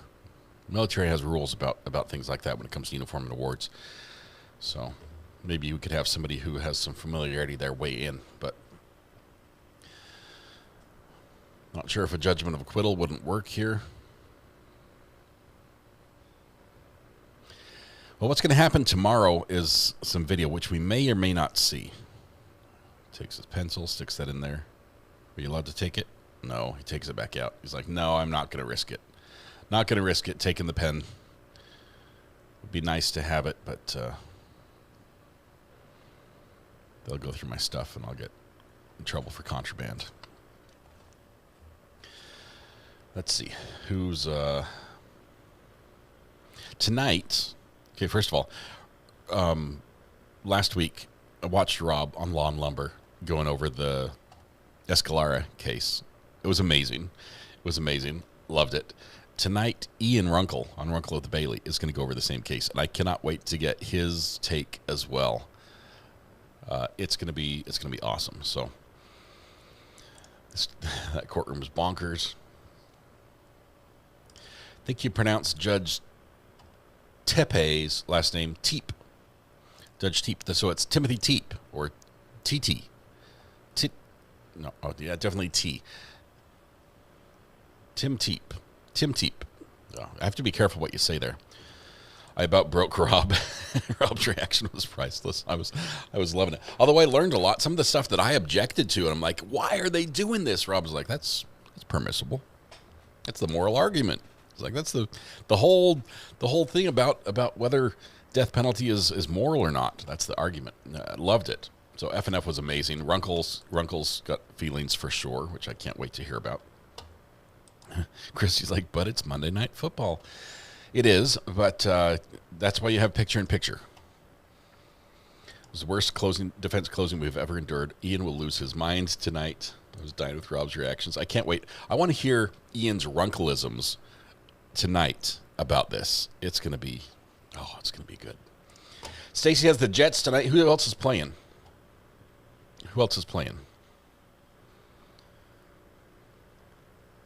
I don't know, so I'm asking you. The Broncos. Jets and the Broncos. The Horsies and the Airplanes are going to battle it out on the gridiron. Rob was me in chat on closing day. The lawyer was allowed to make the arguments despite chat not liking them. Laura, you spot on. What time is Runkle? Anyone know? Do we have anyone here from Runkle's Mods that can tell us when Ian would be on tonight? See, Ian's a lawyer by day. Eventually, if everything goes his way, I think he's going to want to do some really cool stuff for free, meaning represent some things, some interests that he has for free. Laura, first of all, big shout out to Laura. Laura was instrumental in getting Rob's ear to look at that case. So I appreciate that. I was busy packing stuff, but I watched and was lurking and was just having a great time. He starts about 5:30 Pacific time. He is on the Pacific Coast side, so it's going to be later. 5:30 his time.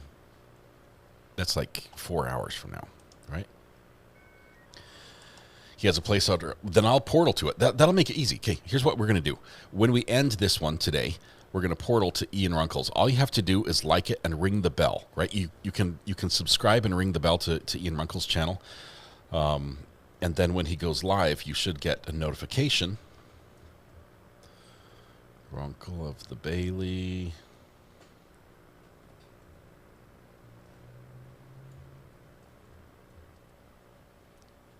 There he is. All right. So we're going to portal to him tonight. And he is set to start. He says his time, you guys said 5:30, right? That means for me it is 8:30 p.m. Eastern. So, 4 hours and 15 minutes. It's a late one. It's a late one, but it'll work.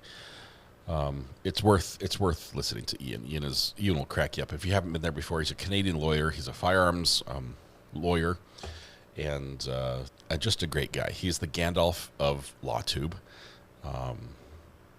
And yeah, there's all that. So it's worth it. If you haven't followed him, please do. Let's see. Anything else? We have this case. I know we've got a little time right now, but I don't think we have enough time to follow everything that happened with Judge Simpson today. And I have to piece it together a little bit because there were like a full day of a civil suit divided up into lots of different chunks. So, let's see. He and Rob make up the Godfathers of YouTube land. Yes, we have a song about that. We'll play that as an outro. How about that? Godfathers of YouTube. I think it's this one. Oh yeah. Oops.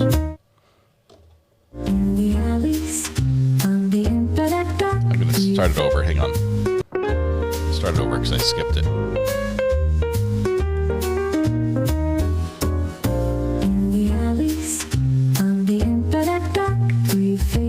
Rise, igniting a spark. Recovery addict with a smile so sly. Under moonlit screens, whispers fly. Uncle of the Bailey, a lawyer's grin.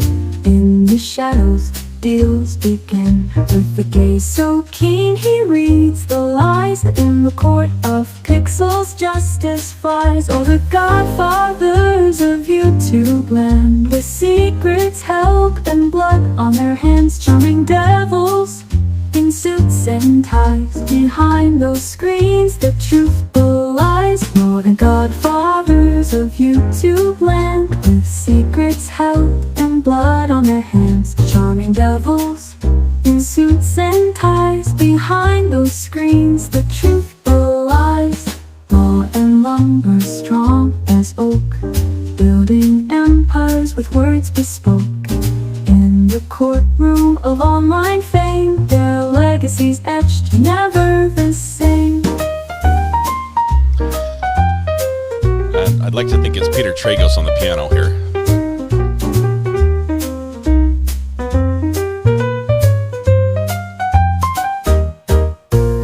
Late nights in their digital den, playing the roles of virtuous men. But in the glow of the blue-lit screens, echoes of their past unseen.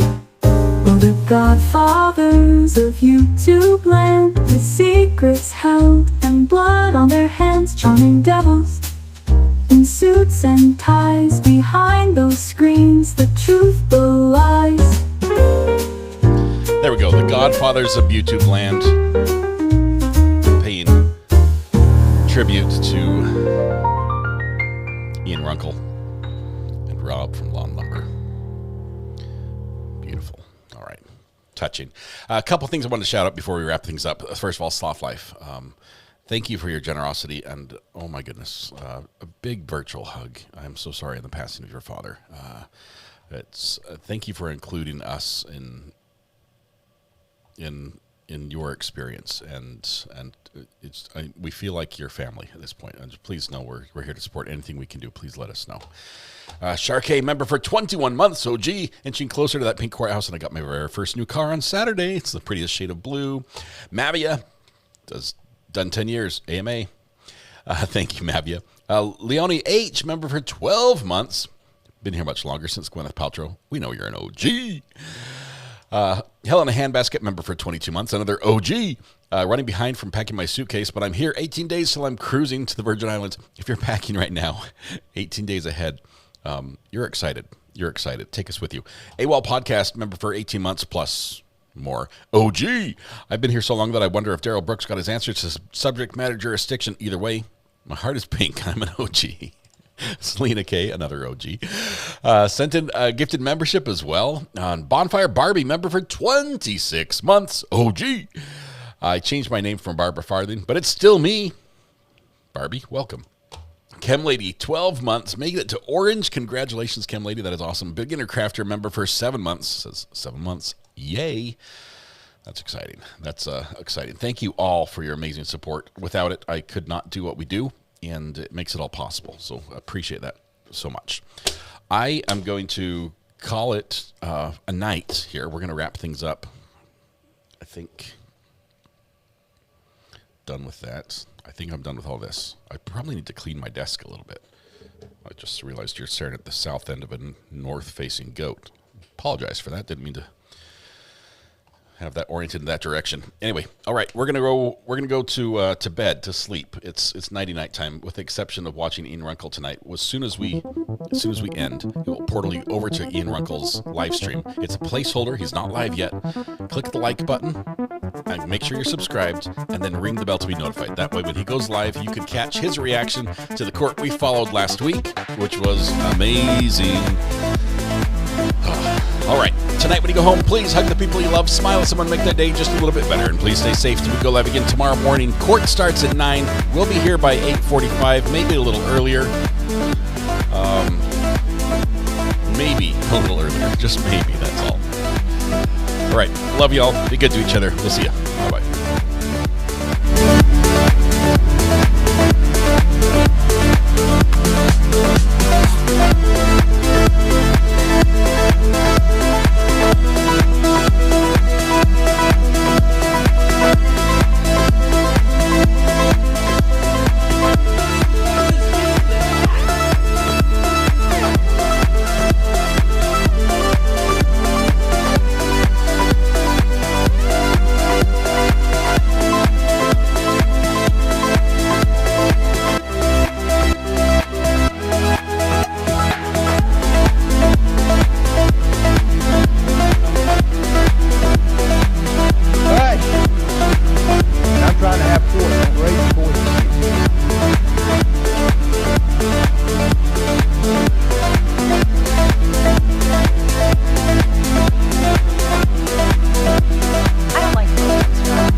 I was kicked back, taking it easy.